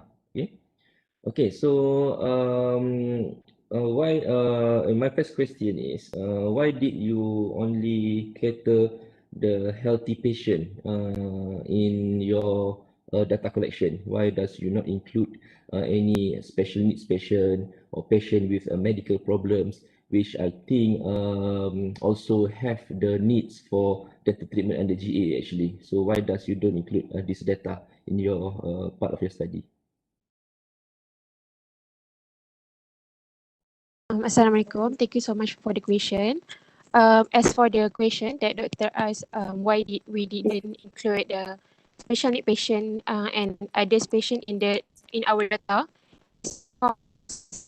Most of the patients, the data were missing and we cannot trace them, such as the duration of the GA session, which the procedure that has been done and for the GA session, and hence it would affect our result. And then we conclude that we should include only healthy pediatric patients. Okay.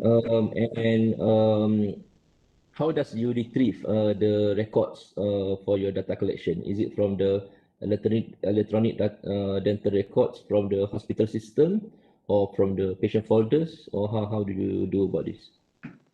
Okay, thank you for the question. As for our data collection, some of the data collections were collected by hard copy, which we go to the each of the dental SA that handles the data, and then we go one by one to the hard copy data. But due to since the MCO has been introduced by government,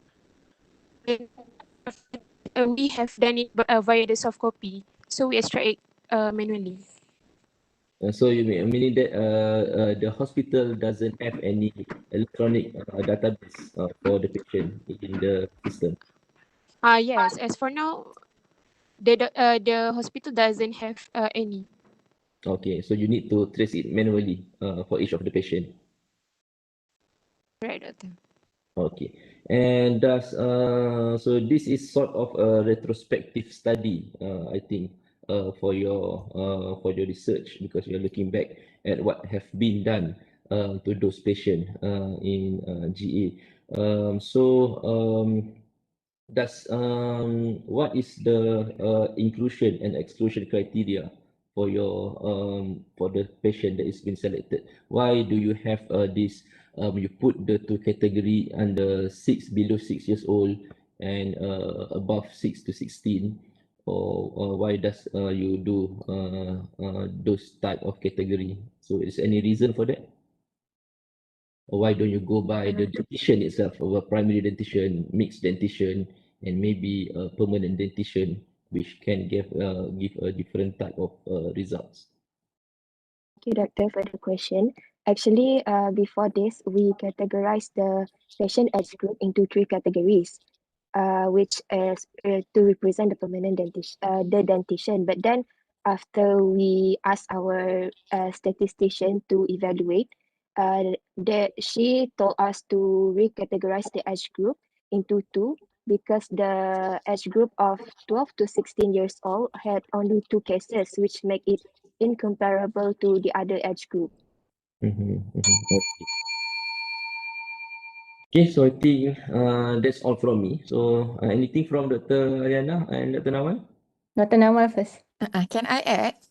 Okay, from your finding, Akila and Umara, it is obvious that most of the perfectly healthy children underwent, I suppose, extraction lah kan? Extraction. So what would be you rasa variable yang you perlu collect in terms of dia orang punya the family, in terms of their parent? Would you consider any other variables yang you like to collect so that you can understand why in a perfectly healthy child that they were, they have to go for GA for extraction? Can you suggest any variable? Nak indicate perhaps parents tu ada stress level yang slightly higher than the rest of the parents. Do you think that you need to know about their punya level of education, their punya income, or perhaps siblings? Do you think that we need to know that data?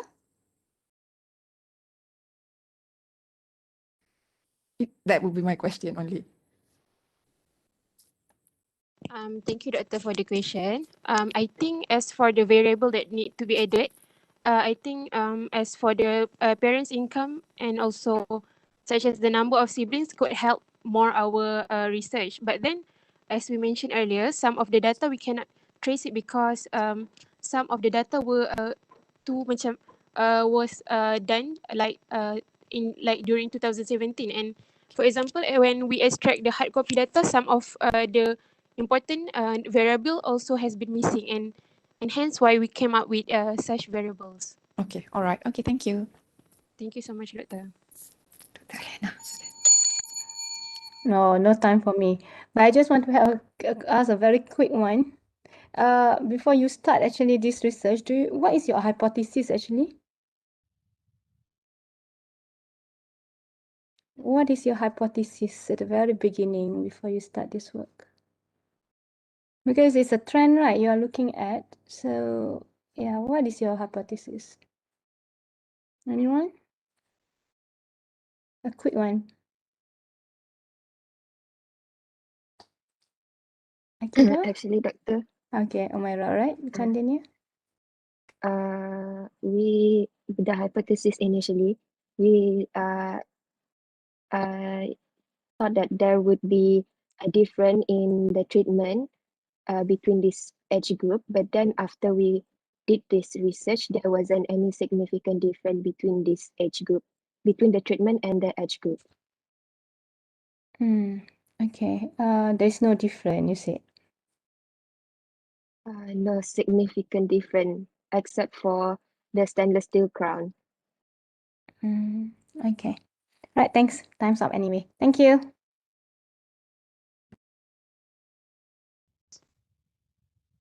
Okay, thank you for those question and answers from the presenters and the judges.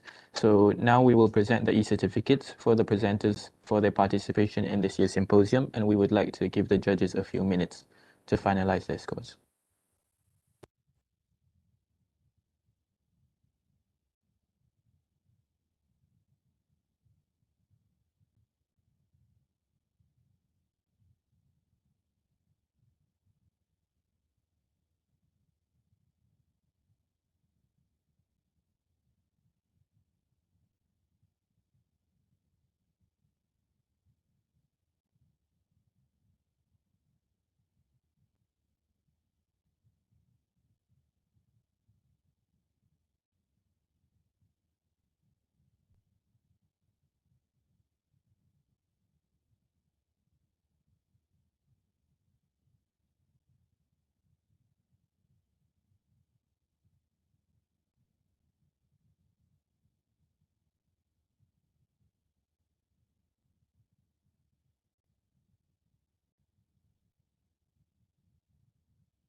Okay, so that concludes the poster presentations for this morning session. Thank you all for attending, and we hope to see you back in our afternoon session later for poster presentations, which will start at 2 p.m. Thank you.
Sometimes we're not ourselves. There's no one I can turn to. And I know all the feelings that we shared are in the past. And I know your relationships are never meant to last. And I'll take some time, but I'll be alright. Moving on, moving on. I know times are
me like you used to. Sometimes we're not ourselves. There's no one I can turn to. And I know all the feelings that we shared are in the past. And I know your relationships are never meant to last. And I'll take some time, but I'll be alright. Moving on, moving on. I don't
Assalamualaikum warahmatullahi wabarakatuh. Semua warga UiTM. Individu yang positif berkenaan, kita kategorikan dia sebagai A kerana dia adalah positif COVID-19. So, siapa yang berhubung rapat dengan COVID-19, positif COVID-19, kita kategorikan dia sebagai kategori B. So, untuk kategori B ni, mereka kena melalui ujian COVID-19 untuk disahkan sama ada ujian mereka positif atau negatif. Sekiranya mereka positif, dia akan jadi kategori A pula. So, kalau dia negatif, dia bebaslah. Tetapi kategori B tetap kena kuarantin untuk 14 hari. Ya, so, mereka kena kuarantin di rumah selama 14 hari. Arahan diberi oleh bahagian pejabat kesihatan daerah. Ya. So, untuk sesiapa yang berhubung dengan kategori B yang sedang menjalani swab dan sedang menunggu keputusan, mereka adalah kategori C. So, sesiapa yang kategori C ni di dalam pejabat pun ada, di college pun ada, pelajar-pelajar pun ada yang kategori C. So, kita nasihatkan mereka juga perlu buat home isolation ataupun isolate diri di rumah ataupun di college masing-masing sehingga semua individu yang kita berhubung tadi, yang kategori B tadi dapat keputusan. Sekiranya B itu negatif, maknanya anda semua bebas yang kategori C.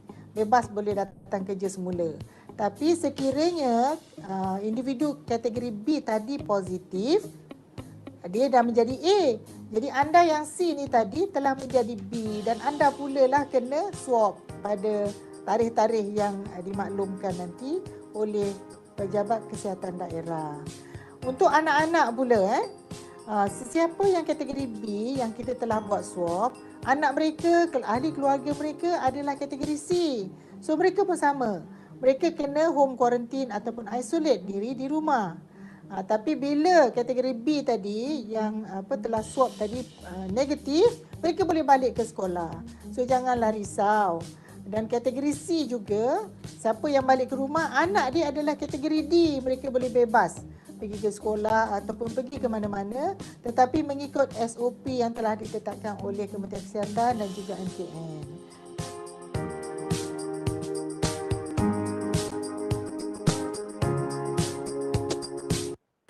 Hey everyone, today I'm going to show you some easy exercises as well as some stretches that you can do whether you're at home, at work, whenever you need a little break so that you can maintain a proper posture for the health and strength of your back.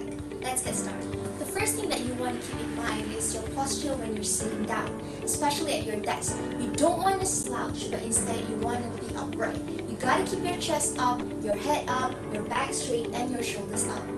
Also, remember to take a little break every hour or so whenever you're working or whenever you're gaming. Now, for some exercises that you can do, you gotta keep your back straight and you can roll your shoulders backwards for a set of 10, and you can also roll your shoulders forward for a set of 10. So 10 forward and also 10 backwards. Lastly, you can do this stretch at your desk. You can put your hand above your elbow and you can stretch your elbow. Lastly, you can do this stretch at your desk. You put your right hand above your elbow and you pull it down and you drop your hand at the opposite side. You want to hold in this position for about 10 to 15 seconds. This will be able to stretch out your trapezius muscles and help you to relax your back as well as your neck. These are little stretches that you can do right at your desk. Remember, posture is really important, so keep your back straight, your chin up, and your shoulders square. Next, I'm going to show you some tips and eye exercises that will help eye strain due to computer vision syndrome. Let's take a look. A lot of us these days are spending more time on our computer screen or cell phone throughout the day, and when we spend this much time on a device that is only a few feet away from our face, it can cause muscle strain to our eyes. So, tip number 1 is to take frequent breaks. When you stare at a digital device for too long, your muscles will start to cramp up, and we call this as the accommodative spasm. To help relieve this, follow the 20-20-20 rule, which means that for every 20 minutes you spend in front of the device, take about 20 seconds rest and looking at 20 feet away in the distance, just so that you can give your eye muscles a bit of a rest. Adjusting your environment can also reduce the risk of developing computer vision. Marfan syndrome. What you can do is adjust your screen position. And lastly, you can use your eyes to look at different direction and hold it for at least 5 seconds. You can start by looking outward and hold it for 5 seconds, and you can repeat it at a different direction. Whether you can go downwards, repeat for 5 seconds, and looking sideways. Hope these tips and exercises are helpful for you to practice anytime and anywhere. Enjoy the rest of the day and stay safe!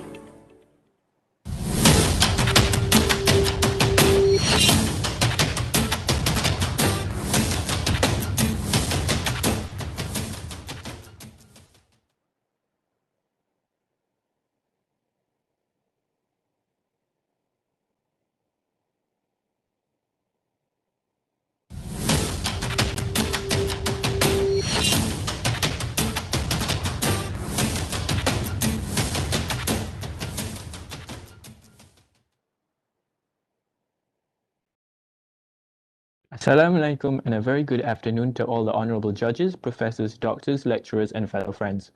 Welcome to the 11th UiTM Dental Student Scientific Symposium. Our theme for this year, Dentistry Against All Odds Revolutionizing Research and Practice. We would like to request all presenters and all symposium participants to fill in the attendance link in our website for this afternoon session. My name is Imran Hadi and I will be your moderator for today's poster presentation session, accompanied by our timekeeper Fatina Fifa. Please allow me to lay down a few house rules for today's session. First, all presenters must be ready at least 10 minutes prior to the allocated presentation time. All presenters are required to use the provided virtual background in our website for the Q&A session on their scheduled slot. The pre-recorded video presentations will be played by the committee for 10 minutes and subsequently followed by a 5-minute live Q&A session by the judges. For the presenters, please ensure your camera and microphone is turned on during this session. For the Q&A session, the first bell will be rang at 4 minutes and another bell will be rang at the end of the Q&A session. After the Q&A session ends, the moderator will cue the next presenter. In case of any technical difficulties during the video presentation or the Q&A session, the other presenters must be on standby should their allocated time be brought forward.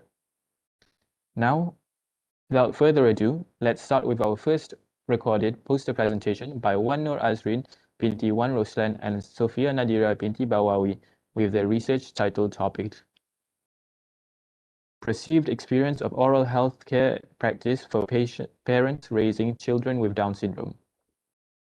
Assalamualaikum and a very pleasant afternoon I bid to all. I am Sophia and together with me is Wan Nur Azrin. Today we will be presenting our research entitled Perceived Experiences of Oral Healthcare Practice for Parents Raising Children with Down Syndrome. According to Centers for Disease Control and Prevention (CDC), Down syndrome is a condition in which a person has an extra chromosome. It is a genetic disorder that associates with intellectual and physical disabilities. This includes unique and distinct oral features that makes it difficult for the individuals and their parents to take care of. The said features are abnormal structures of tooth such as altered crown shape and macroglossia, abnormal number of tooth, and delayed eruption. Not only that, there are several barriers that prevent children with Down syndrome and their parents to access dental practice. For example, parents may lack awareness and importance of dental visits, financial considerations, lack of access, difficulty in finding specially trained dental practitioners, and lack of cooperation from the children themselves. Hence, it piqued our interest to investigate more the relationship between Down syndrome and oral health care. Thus, our objective of this study is to assess parents' oral health care experiences and practices for their children with Down syndrome. Moreover, we want to investigate the correlation of the child's teeth and gum condition to parents' oral health practices. To articulate our research, we come up with our study design, which is cross-sectional study. We use World Health Organization (WHO) Oral Health Status Questionnaire for Children, Annex 8, and distributed it via Google Form through email and messenger system WhatsApp. Our sample consists of parents raising children with Down syndrome, ranging the age of 0 to 16. The recruitment was through family support group and professional associates of various Down syndrome organizations in Malaysia. The data done was organized using Microsoft Excel spreadsheet 2019 and analyzed using SPSS version 25. The results are as follows. A total of 75 parents matched the inclusion criteria with a balanced number of 38 girls and 37 boys, aged between 0 to 16. The children's mean age is 7.25. As you can see, the table in the middle depicts that there is minimal correlation between snacking score and the child's teeth and gum condition, which are 0.015 and 0.011 respectively. Next will be continued with Azrin. Thank you. Assalamualaikum. I am Wano Azrin and I will continue with the rest. Table 1 reported on the correlation between the practice score and the condition of the child teeth and gum. It says that the practice score exhibit no correlation with the child teeth condition, but there is a significant correlation between the practice score and the child's gum. Next, referring to the chart, the x-axis indicates the types of food and for y-axis refers to the frequency of food intake. As we can see, most of the children does not practice high sugary diet because almost half of the children never ever had snakes listed in this questionnaire. As you can see from the bar chart that is indicated by the brown color. If they did snake, they only just did it for several times a week and not on daily basis, which we can see from the yellow bar chart for each type of snakes. What amazed is that 36% of the Down syndrome children likes to eat fresh fruits on daily basis, which I found good compared to other types of snacks. From the results we obtained, it suggests that parents' experience in caring for children with Down syndrome oral health does not influence the oral health care practice for their children. The data we gathered has proven that most parents practice good oral hygiene for children with Down syndrome. They brush their child teeth twice daily and use fluoridated toothpaste. This illustrating that parents' oral health care practice for children with Down syndrome is commendable. Majority of the parents reported their children to have good oral health with optimum health of both teeth and gum. There is a significant finding as toothbrushing practice coincides with the children's healthy oral condition as to what the parents perceived. 26.7% of the parents reported they did bring their children to the dental clinic twice for the past 12 months, and the most reported visits are for a dental checkup.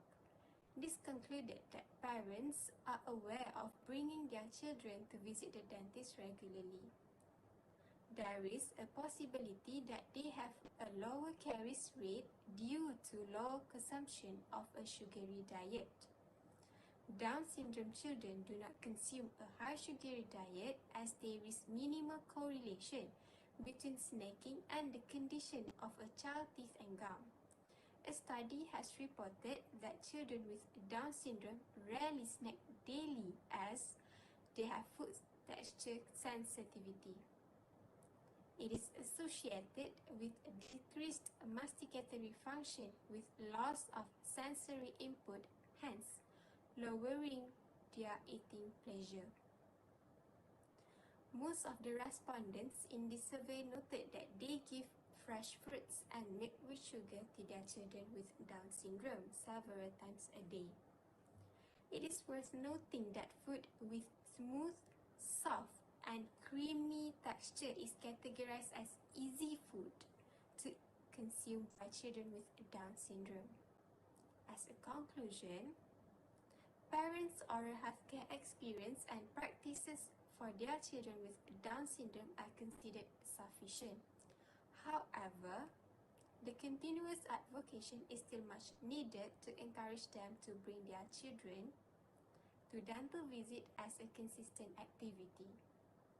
Comprehensive oral healthcare tailor-made for parents caring for children with Down syndrome is very advisable, thus breaking all the challenges and barriers.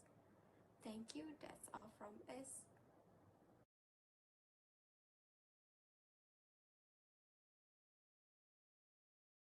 Thank you to the presenters for preparing that lovely presentation.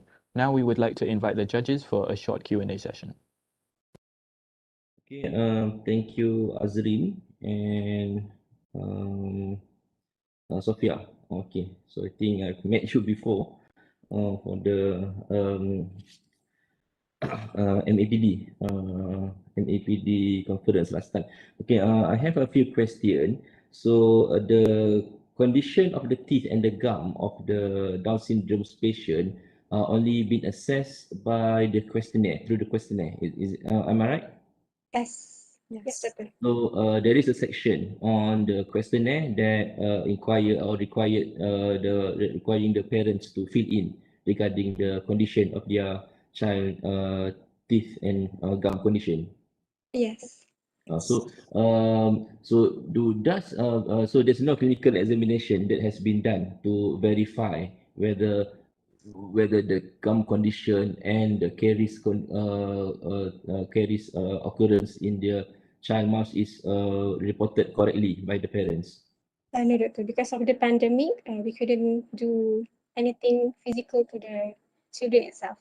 Okay, so is there any possibility that the condition of the gum and the teeth has been wrongly reported by the parents? So meaning that they don't see that there's no pictures or given, or there's how the caries look like, how the healthy gum condition looks like. So is there any under reported cases just based on their what we call completing the questionnaire?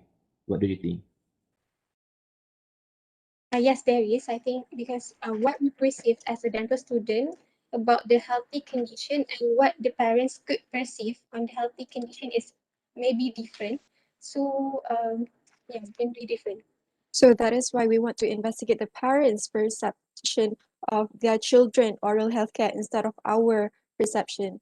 So that is what we want to investigate actually. We wanted to Okay, know the so parents' now you perception. find out that most of the parents perceive that their child's teeth and gum condition is in a good condition, isn't it? Yes. So what is the next step on to validate these things? What Okay. you as a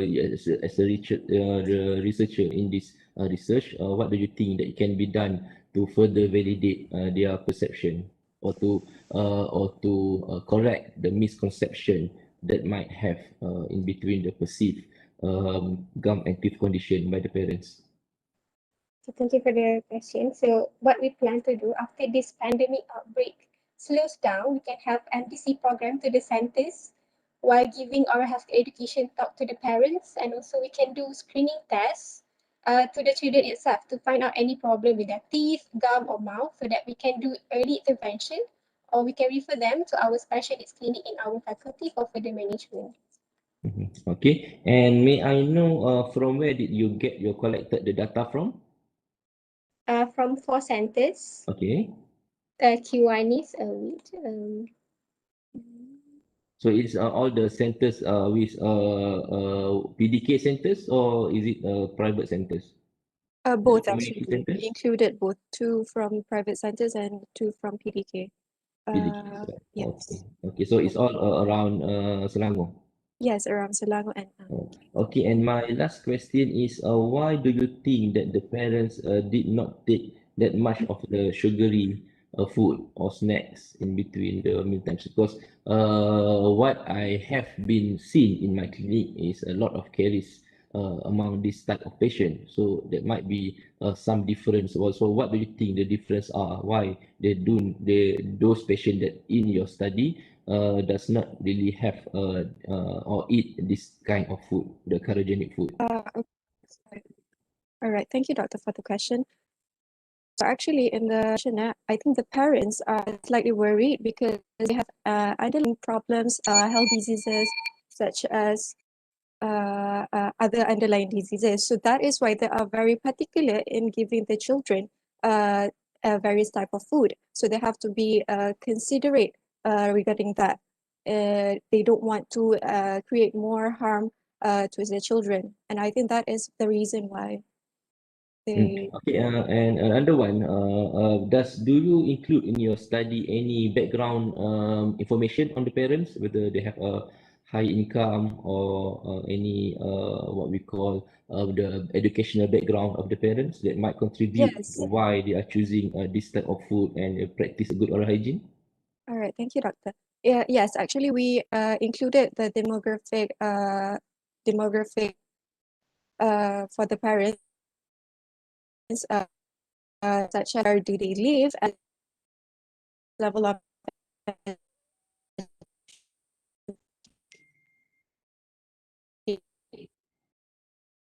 Okay, we got Sophia disconnected. So Azrin, do So you include want that in our to research. add some more information on that? Yes. Hello. Sorry, I think I lost my connection just now. What was Yeah. Okay. Can you? Okay. So yes. So yeah.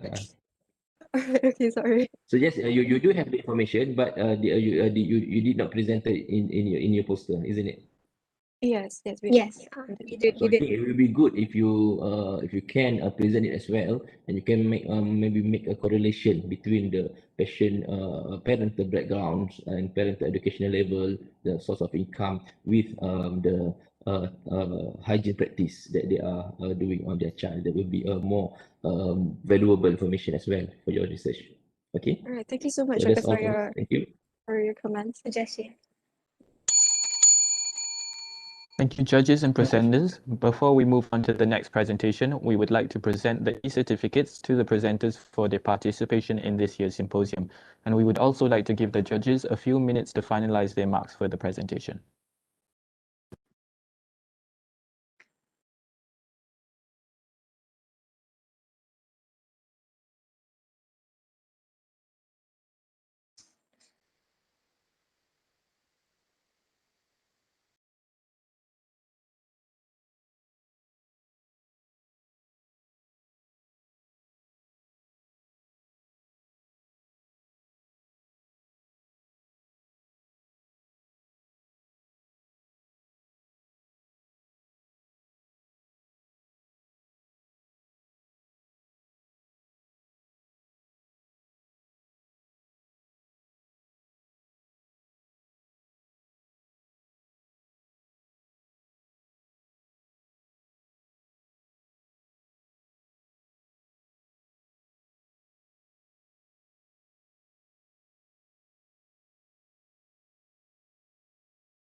Moving on to our second poster presentation, please welcome Yossis Rivano Bakara from Universitas Indonesia, who will be presenting his research, Universitas Indonesia Health Science Students' Knowledge Regarding Human Papillomavirus-Related Oropharyngeal Cancer. Good afternoon, ladies and gentlemen. Thank you for this special opportunity that's been given to me.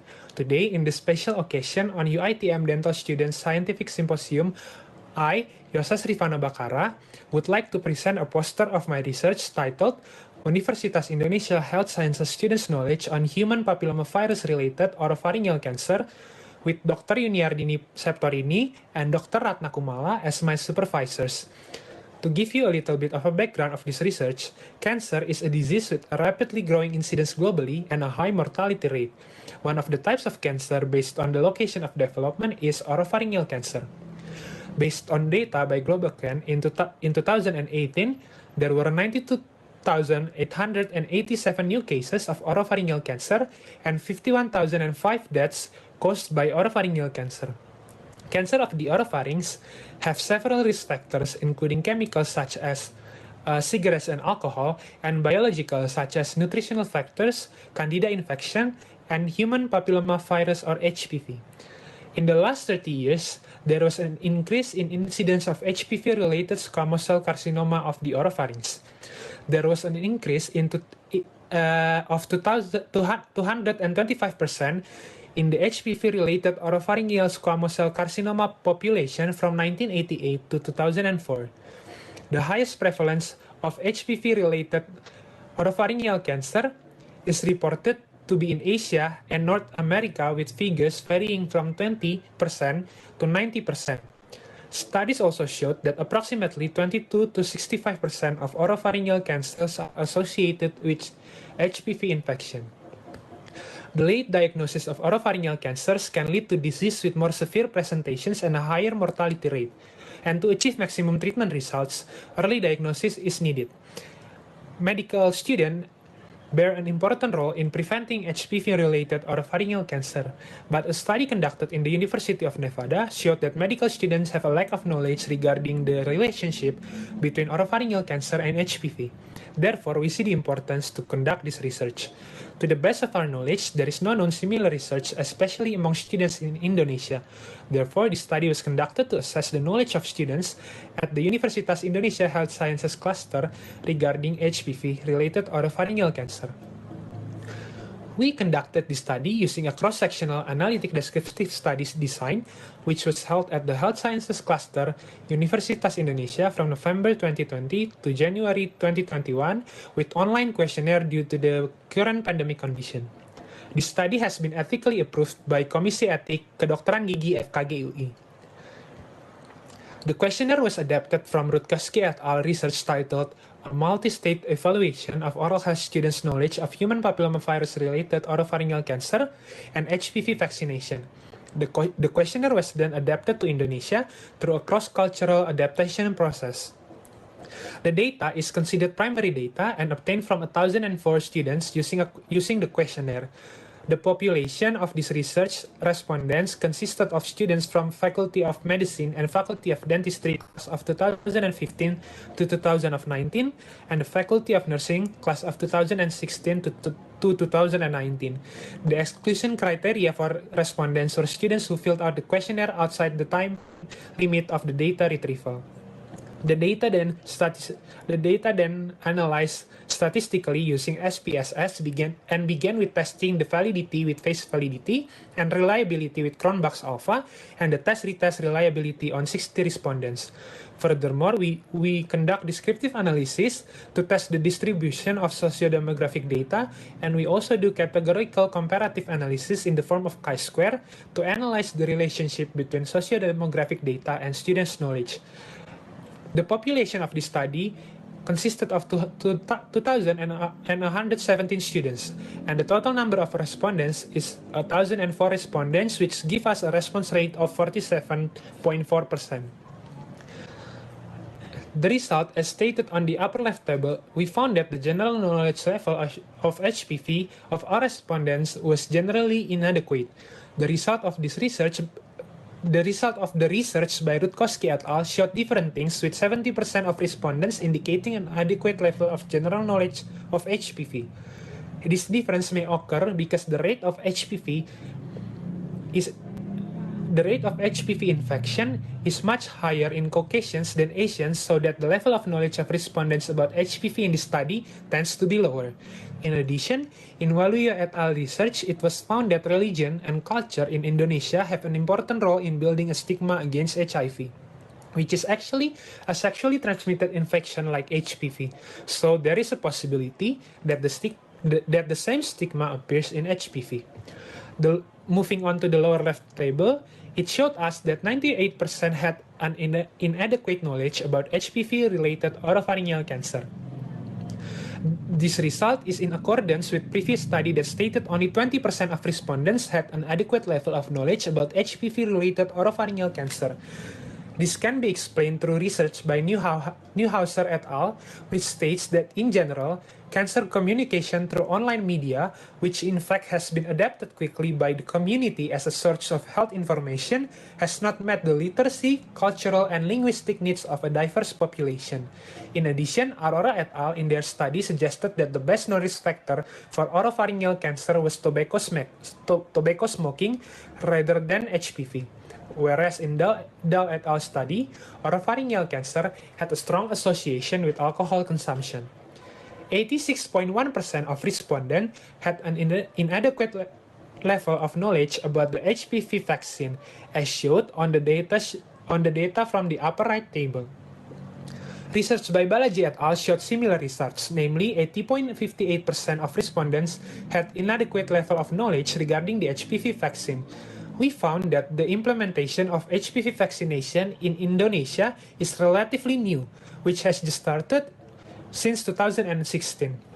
This might have a role in the low level of knowledge of the HPV vaccine. The vaccination demonstration program was also only implemented during 2016 to 2018 and limited to elementary school located in Jakarta, Yogyakarta, and Surabaya. A total of 91.4% respondents had inadequate overall knowledge. This result on the lower right table shows that the overall level of knowledge of health sciences cluster students is classified as inadequate. We also found that age, sex, year of entry, and faculty of origin differentiated overall knowledge, general knowledge of HPV, and knowledge of the HPV vaccine because of the statistically significant p-value. Meanwhile, the knowledge about oropharyngeal cancer was only differentiated by year of entry and faculty of origin. In Bayer et al. Study on the determinants of health-related knowledge, it was found that age had a significant correlation with knowledge about health. The higher level of knowledge in men could be due to the higher prevalence of HPV in men. In addition, men have greater HPV transmission through oral sex. A research by Susanto et al. Showed that the prevalence of sexual behavior in males is higher than in females, which may explain the tendency for men's overall higher knowledge of HPV, HPV-related oropharyngeal cancer, and HPV vaccines due to high rate of sexual activity, which may encourage them to seek and find more information about HPV and HPV-related oropharyngeal cancer. Poso et al. And Farsi et al. Stated that differences in academic years affect HPV knowledge due to clinical skills, as well as the incorporation of theoretical information about HPV into the curriculum, especially from clinical students, and higher clinical confidence in more experienced students. Research by Chan et al. Found that high-risk HPV DNA was found in 99.7% of cervical cancer specimens. Based on the standard competency Dokter Indonesia, cervical carcinoma is included in the competence of doctors in Indonesia, so that this can explain the high overall knowledge of Faculty of Medicine respondents compared to Faculty of Dentistry and Faculty of Nursing. In conclusion, the knowledge of health sciences cluster students on HPV, HPV-related oropharyngeal cancer, and the HPV vaccine is inadequate. Knowledge is generally differentiated by factors of age, year of entry, gender, and faculty of origin. This brings us to the end of my presentation. Thank you so much for your attention. Good evening and have a nice day. So thank you for the interesting presentation. Now we would like to invite the judges for a short Q&A session.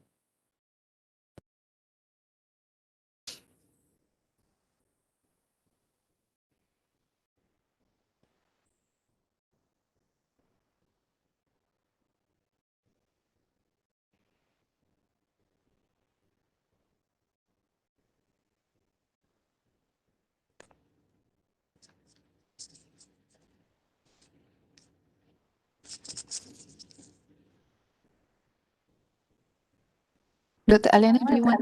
Oh, okay. Oh, all right. Okay. Yoses, congratulations. It was a very good presentation and a good research. And welcome to our dental student symposium here in UiTM. Okay. My question is, okay, now that you know that the knowledge differed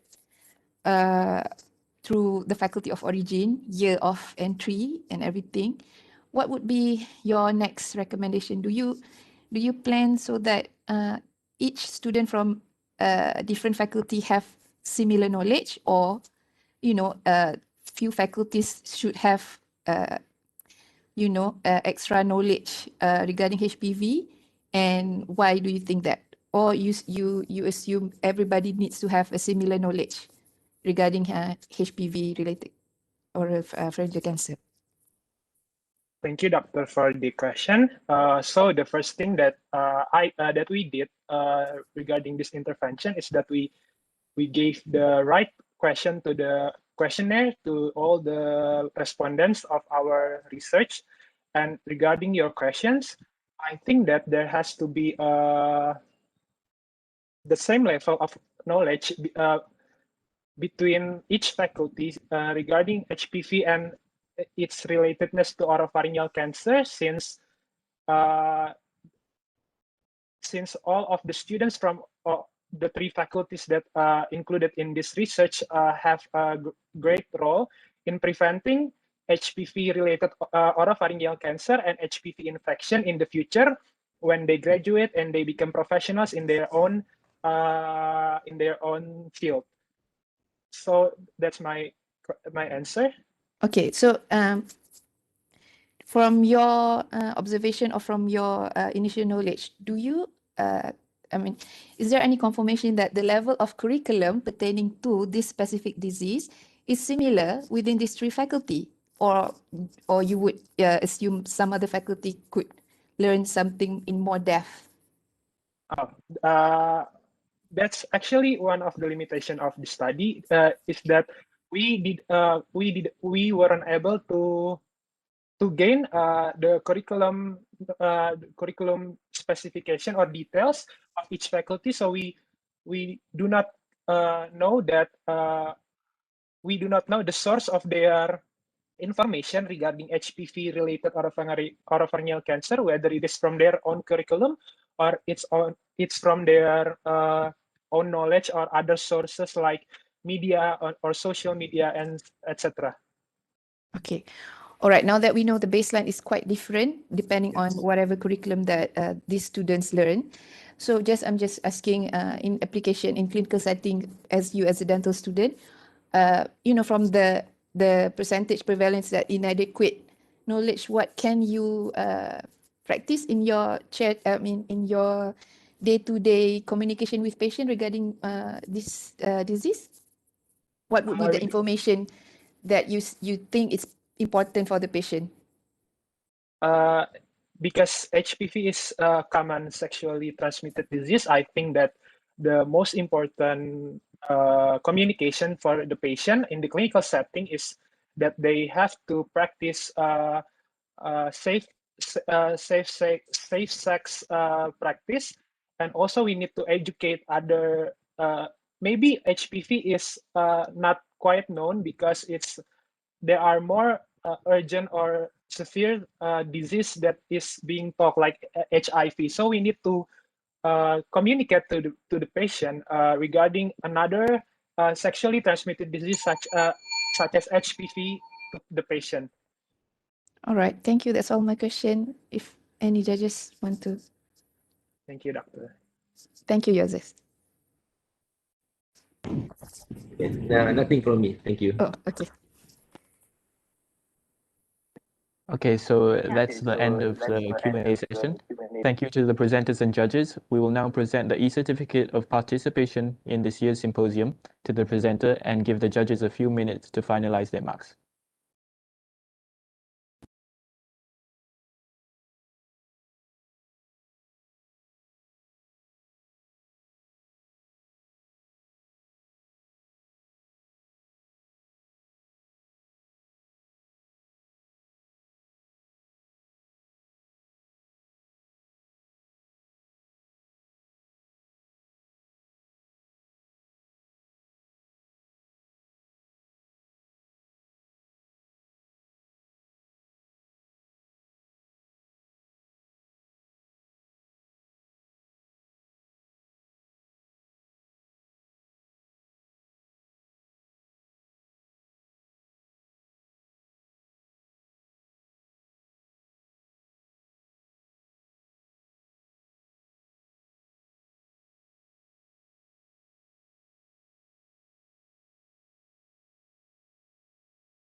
We will now continue with our next poster presentation. Please welcome Nur Atika binti Anwar and Arisha binti Abdul Murad, who will be presenting their research titled The Use of Social Media by Dental Students, a Malaysian Perspective.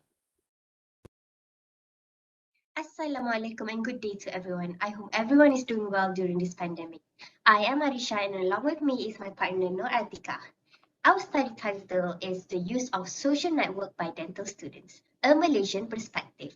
This study is supervised by Prof. Madya Dr. Nik Muhammad Mazwan Nik Muhammad Rosti. So, what is social network?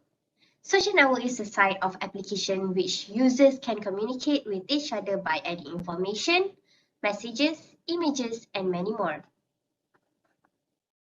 In a report stated by Malaysian Communication Multimedia Commission in 2019, within 24.6 million social network users, Facebook has topped all of the other social networks with a percentage of 97.3%.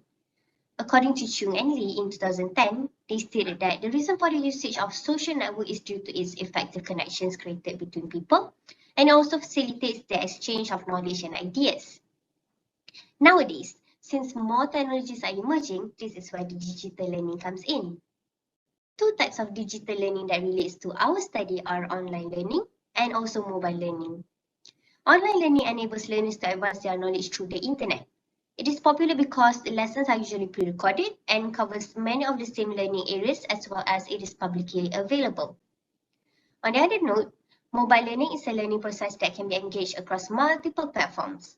It can be learned through electronic devices that use both social and contextual interaction in addition to video and digital learning application.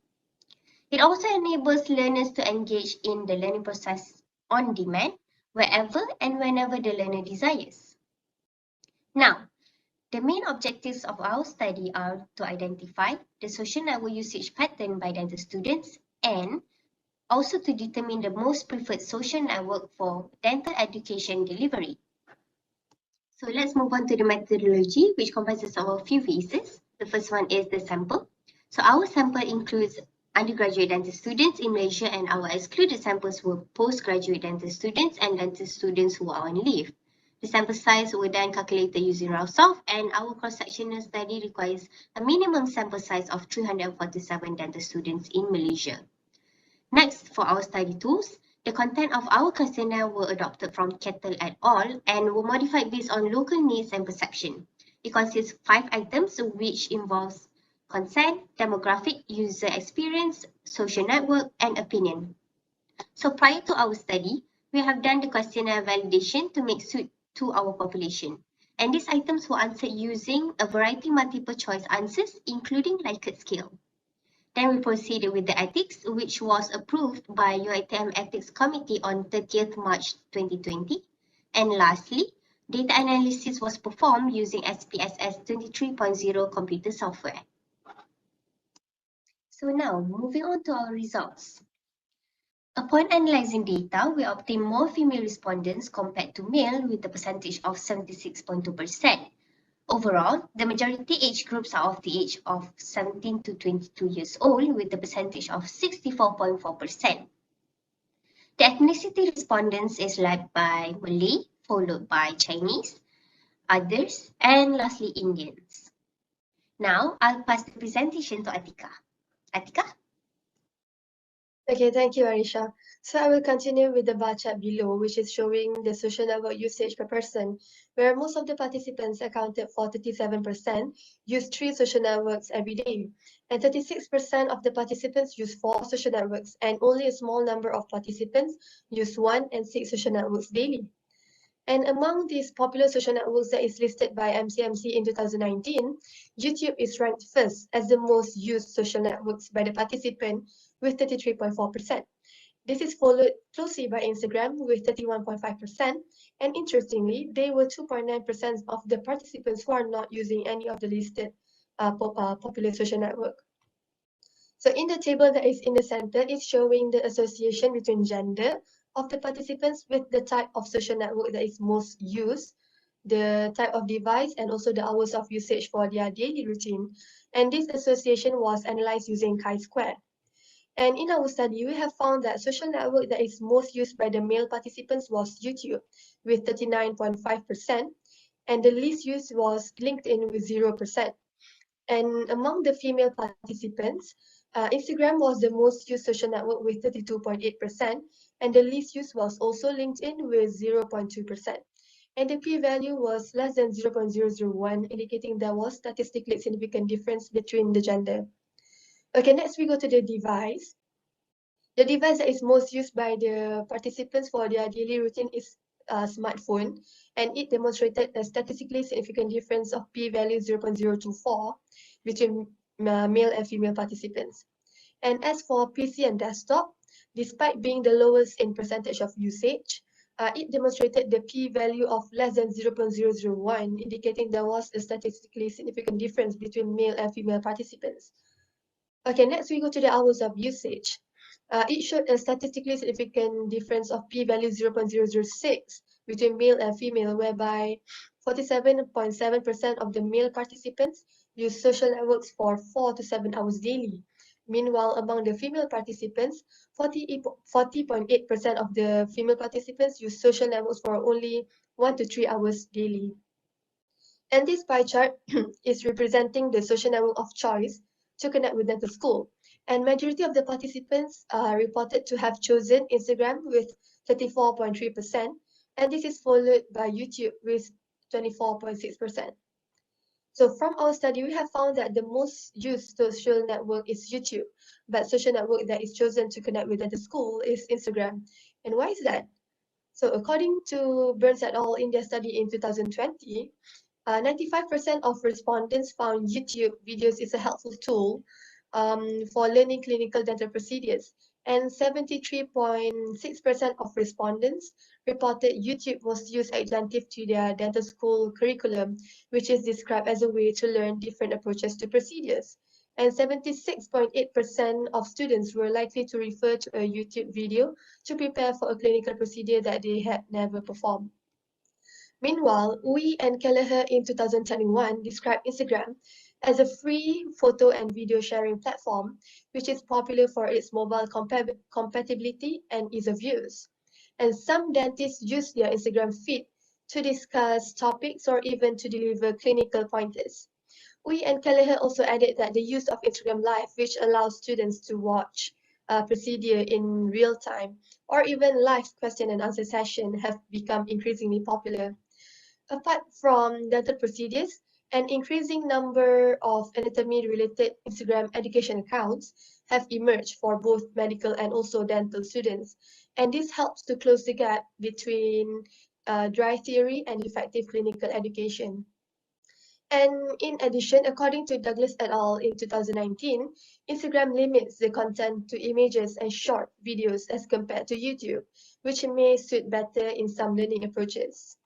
So our study has shown that the most used social network among dental students in Malaysia is YouTube, where most of the students use smartphones and also spend around 1 to 3 hours daily. And Instagram was the preferred social network for them to receive educational materials from the dental schools. Okay, that's all from us. Thank you.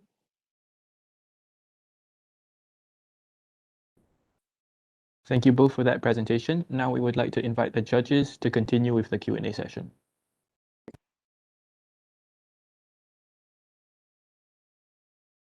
Assalamualaikum Arisha. I think I start first. Can you hear me? Yes, Doctor. Okay. I asked you how you sampling to all the universities in Malaysia. You are sending your questionnaire to all dental school, right, in Malaysia? Yes. Can you please share with us how you do that, the sampling method? We can't hear you.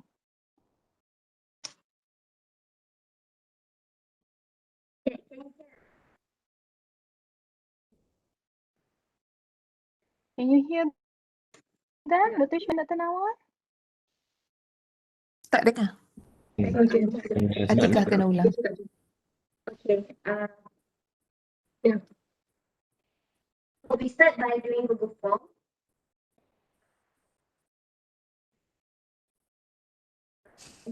Tak dengar, sorry Atikah. You lost. Suara hilang. Dengar Google Form je. Yep. Can you hear us now? Okay, yes, now. Okay. Okay, proceed. Okay, we start with the Google form. We do a very we do after validity. I can tell.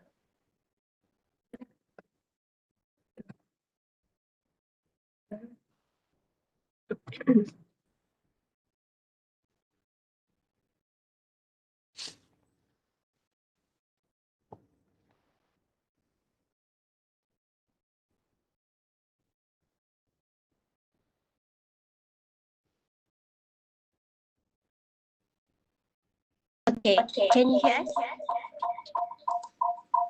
Okay.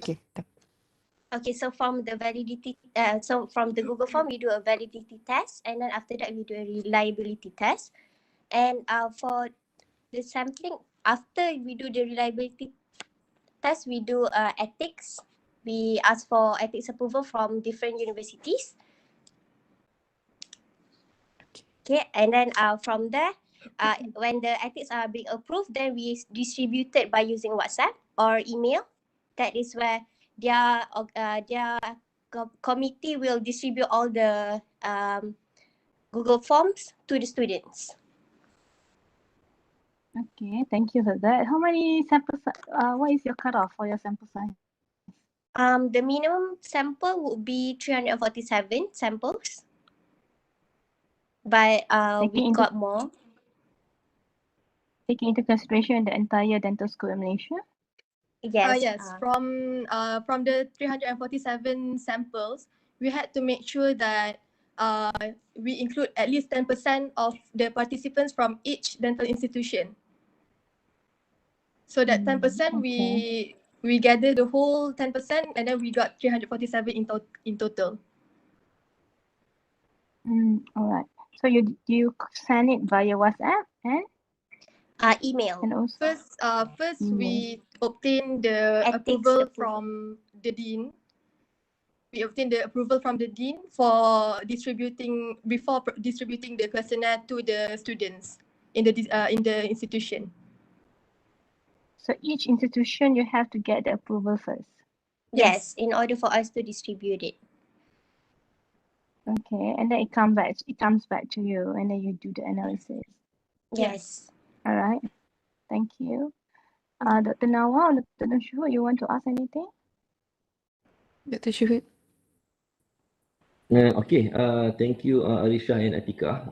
So now you know that most of the students like YouTube's and Instagram as two of the most popular platform of social media for their educational purposes. So what is your recommendation following your findings? Okay. Okay, thank you for the question. So from our study, what we are trying to suggest is that we are giving the lecturers an idea for an alternative way in engaging with the students. In conveying any dental knowledge. So besides online lectures or any lectures, because students are usually using Instagram as social network. So this is where our study comes in, where we suggest the lecturers to engage the students by using either social networks or any application that is being made in social network form, which means it will be short and simple. It's not exactly that we want the lecturers to use it, but it is an alternative way if there is if students does not really engage to online lectures, then maybe social network platforms can be used to convey the data knowledge. Okay, thank you very much. That's all for me. Okay, nothing for me. Thank you, Doctor. Okay, thank you to the judges and presenters for that Q&A session. We will now be presenting the e-certificates to the presenters for their participation in this year's symposium and give the judges a few minutes to finalize their marks for the presentation.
Moving on to our next poster presentation, please welcome Niharika TP from Pug Institute of Dental Sciences, who will be presenting her research titled Oral Health for Wailing Warriors.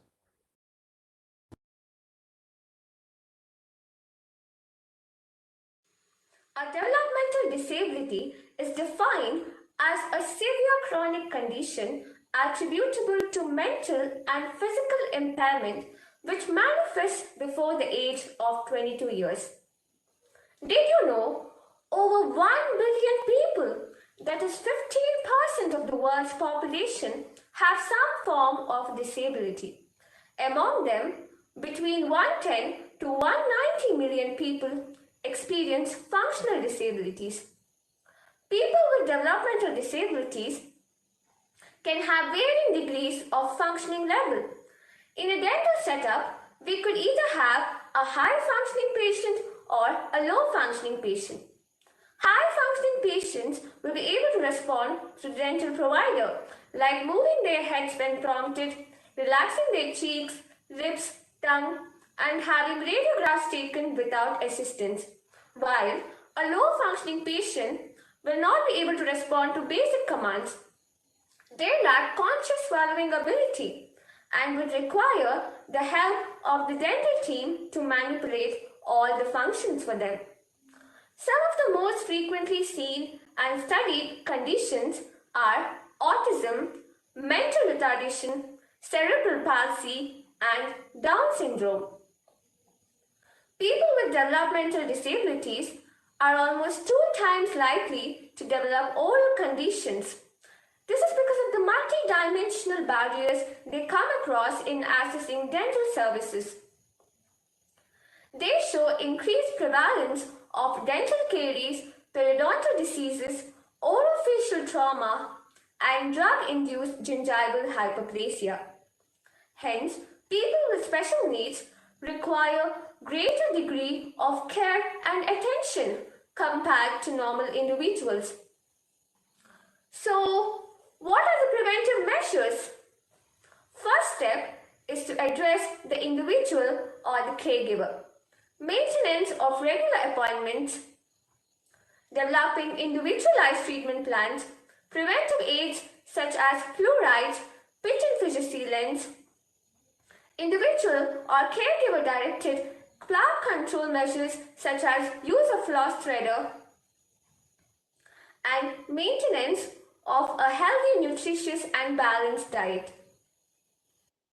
So coming to the methods of management, use of specialized equipments such as wide-handled grip toothbrush, toothbrush attached to the hand with the help of rubber or velcro, ball-ended toothbrush, finger toothbrush, water pick and floss holders can be used in patients with poor muscular control. Modified dental chairs for wheelchair patients enables the dentist to perform the treatment and the patient to receive the treatment effectively. It also helps in the maintenance of ergonomics and stable posture throughout the dental treatment. Dental chew biscuits reduces plaque or tartar buildup and prevents halitosis. Use of power toothbrushes with inbuilt pressure sensors prevents the application of excessive pressure during toothbrushing. It also has inbuilt AI voice sensors which instructs the patient to implement proper toothbrushing techniques. There are numerous Android and iOS apps as well as telemedicine platforms which can be used to monitor the healthcare status of the patient, schedule appointments on time, and to get input from the caregiver. There is a software which enables the patients with neuromotor disorders to verbalize their feelings and emotions. A similar software was used by the famous astrophysicist Dr. Stephen Hawking, who too suffered from a degenerative neurological disease called ALS.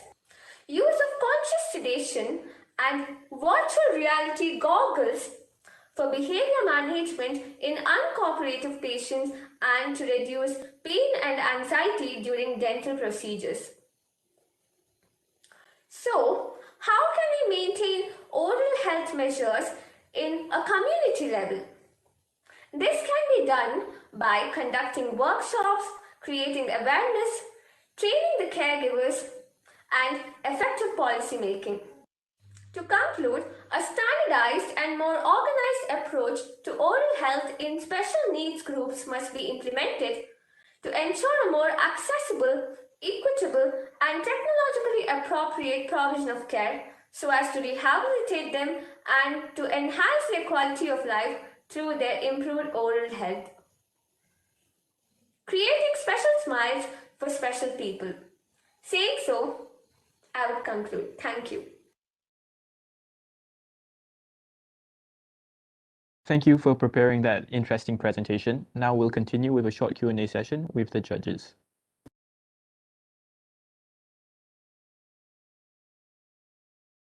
Okay, thank you Niharika for your presentation.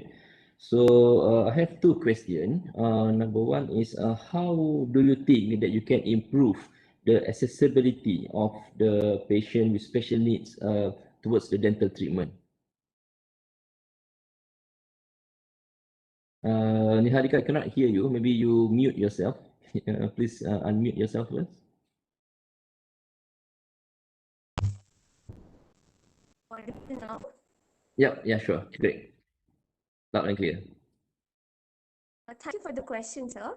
First of all, we need to attract the patients with mental disabilities towards getting their treatments done. The most common thing that we see is that the caregivers particularly are scared to get them. So we need to, create awareness programs, and we need to make sure that it is accessible in every place, including rural as well as urban places, so they can easily come and get themselves treated. Also, the main problem that we see with people with mental disabilities is that they are uncooperative. Hence, we need to, bringing some unique measures like I have showed in my presentation, like virtual reality goggles and conscious sedation to get the treatment done on them. Okay, thank you. And my second question is you did mention about the training of the parents regarding to improve the oral health care of the patient with special needs. So can you suggest any way in to train the parents so that they can actually improve the oral hygiene of their child?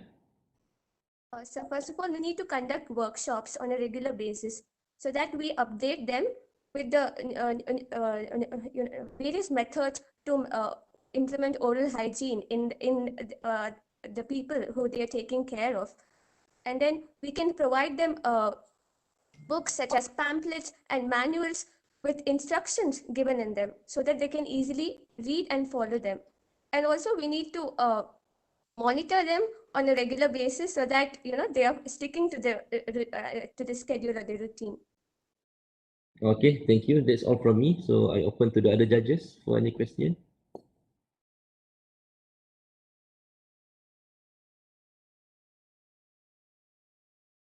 Dr. Nawal, you need to unmute yourself. Sorry. Niharika, thank you for your presentation. Can you provide us with local example on how you help to improve access to this special needs? Special needs population. Can you share us some of your experience, whether you how you improve access for them to receive oral health care treatment?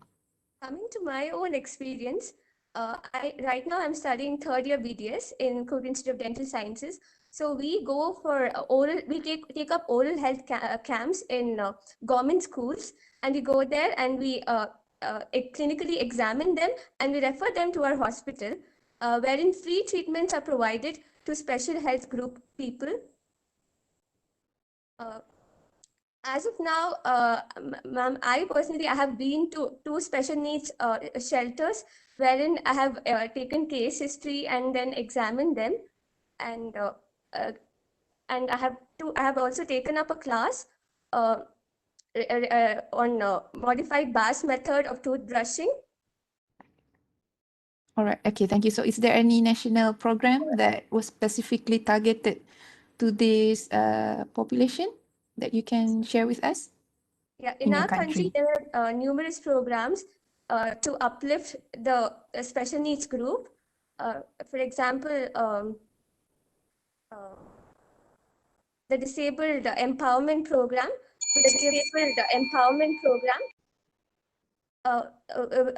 which provides financial assistance for the people of this background. Okay, thank you. No further question. Thank you, ma'am. Okay, thank you, presenters and judges. We'll now present the e-certificate to the presenters for her participation in this year's symposium and give the judges a few minutes to finalize their marks for this presentation.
Now we will proceed with the final poster presentation for today's session. Please welcome Ananya Kotlu Yogesh and Sanjana Suresh from Kurg Institute of Dental Sciences, presenting their research, Advancement of Artificial Intelligence in the Study of Squamous Cell Carcinoma.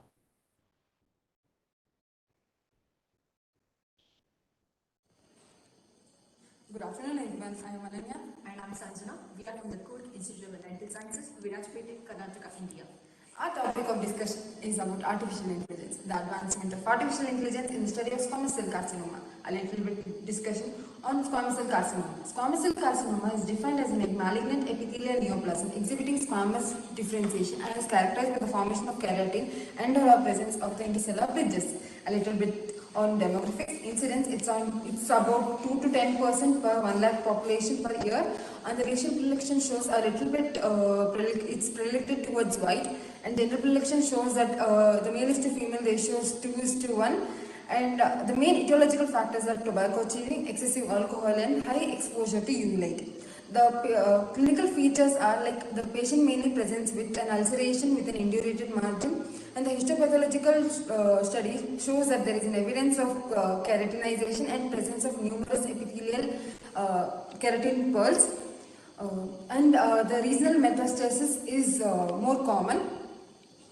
So the prognosis and prediction, irrespective of the treatment protocols, the long-term morbidity and mortality of the disease is unfavorable. Prediction and prognostication of the disease will go a long way run in the treatment outcomes. A little bit introduction to artificial intelligence. Advancement of research in the field of artificial intelligence has enabled the doctors to provide a quality patient care as it's more accurate and simple. It has helped the clinicians of these programs has helped the clinicians in diagnosing a pathology. How can artificial intelligence help healthcare?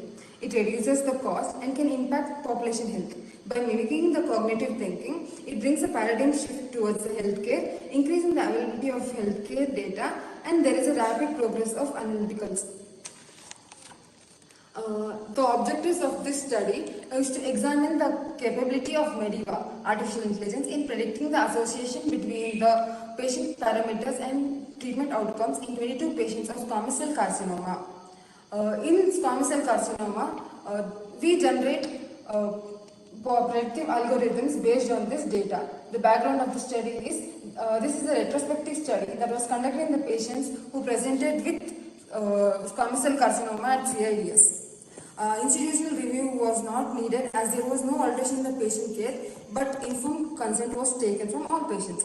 This was a descriptive study and there was no planned intention. I'll now hand over it to my colleague Sanjay. Let's go to the methodology. A total randomly selected of 197 cases were reported in the Kurg Institute of Medical Sciences were found into the Mediva software between 2005 and 2020. Details were between February 18 and February 22. Data were generated on 24th of February. Statistical software used were Python for exploration, SPS and R for analysis, and Excel sharing its results. Now let's go to the patient report. According to the statistics, the incidence of squamous cell carcinoma is more in the age group of 55 and 64 years. And among the 22 patients we have taken, equal predilection between male and female has seen. The main pain and ulceration is a common symptoms of squamous cell carcinoma, and maximum squamous cell carcinoma patients are smokers. Now, in the macroscopic features, specimen color is found to be majoritarily creamish, and many of the specimen is soft in consistency. Most of the specimen size is reported between 0.5 and 1.5 mm, and incisional biopsy measure was recommended, and small specimen was found to be 59%. Microscopically, stratified squamous non-keratinized epithelium and stratified squamous hyperkeratinized epithelium was seen. 4.2% of inflammation is seen among 22 patients reported. Among 22 cases of squamous cell carcinoma, tobacco chewers have 53.8% of incidence, whereas 1.8% of squamous cell carcinoma patients are non-tobacco chewers. In the current smokers, squamous cell carcinoma is found to be 83.3%, whereas in non-smokers or people who have quit smoking, 40.7% of squamous cell carcinoma has reported. Non-smoking to the swelling and lymph node involvement, 23.4% of patients have been seen, and 95.5% of patients have lymph node involvement and swelling of lymph node. Let's come to the conclusion of our presentation. The patient profile generated from the limited data shows that following algorithm of squamous cell carcinoma can be associated with the alcoholism, smoking and tobacco chewing. However, the generation of a hypothetic algorithm is an existing development and it's an exciting research will be pursued further by us. Thank you. Thank you.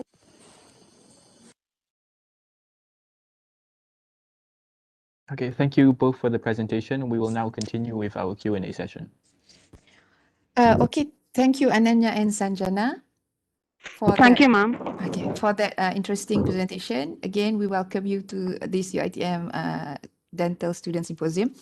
So my first question would be, from my understanding, you collect the data, 15 years worth of data from patient attending to Cook Institute of Dental, right? Yes, ma'am. Ma'am, actually, that was a randomly selected cases, ma'am.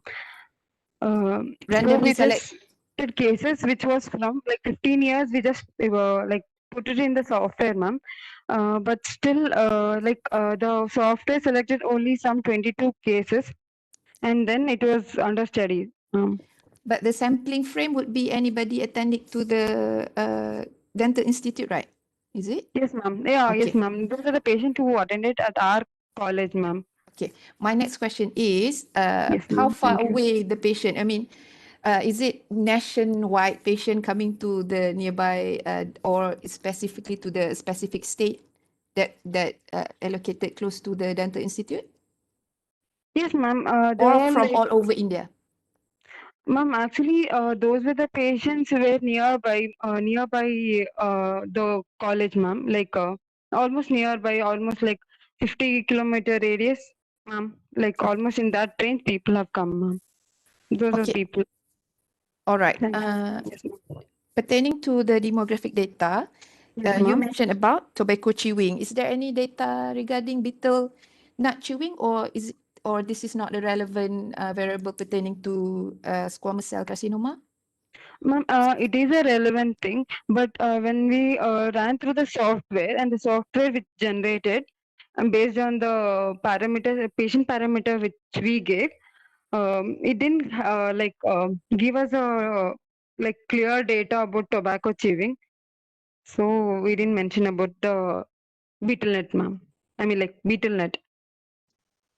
All right. So what does it mean by hypothetic algorithm? If you can clarify for Um, us. Ma'am, hypothetic algorithm is like it is still in the developmental stage, so it's not completely like all people are using it. It's just in the developmental stage, and we are about to continue the study since it was done in a small number of people. So we couldn't get a proper data. So this is like an hypothetical one. So the result which we gave was like a hypothetical one. Like, ma'am, how? Um, So basically, Yes, it ma'am. helps It's the like clinician to correlating thing. Yes, predict. ma'am. Predict, ma'am. Yes, ma'am. It's like correlating the symptoms with the patient, like subjectively, ma'am. Okay, all right. Yes, ma'am. Thank That's you, all ma'am. question from me. Anybody you, ma'am. want to add? Hi, Ananya. Yes, ma'am. Thank you, ma'am.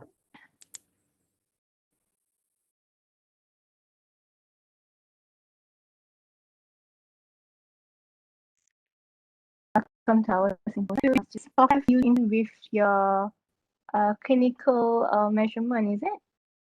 Yes, ma'am. You have been using it. Yes, ma'am. Like it's a software where we spread our all the patient parameter, and the software generated, and that artificial intelligence software generated the data for us, and they gave it to us, ma'am. I see. Because it has been there, isn't it? I mean, the Modevera software, it has been there. I've checked it just now. So definitely you have been using it as to complement the clinical, the clinical usage in the clinic. So what is your recommendation, basically, in Ma'am, terms it's of, like yes, ma'am.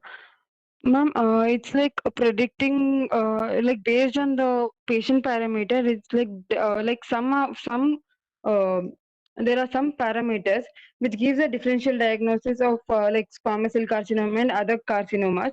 So in that case, it gives a proper data for us in prediction and knowing as the prognostication of the disease, and which helps the clinician to predict the data. Okay. Thank you. Now I'm clear now. Thank you so much. Thank you, ma'am.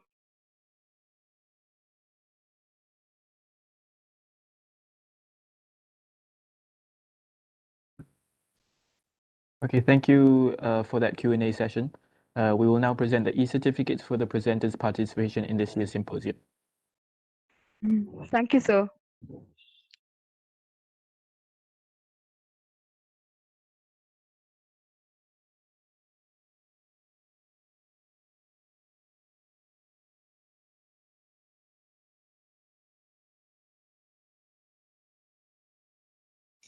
So that concludes the poster presentation session for today. Thank you all for attending, and we hope to see you back tomorrow for our final poster presentation session, which will start at 9 a.m.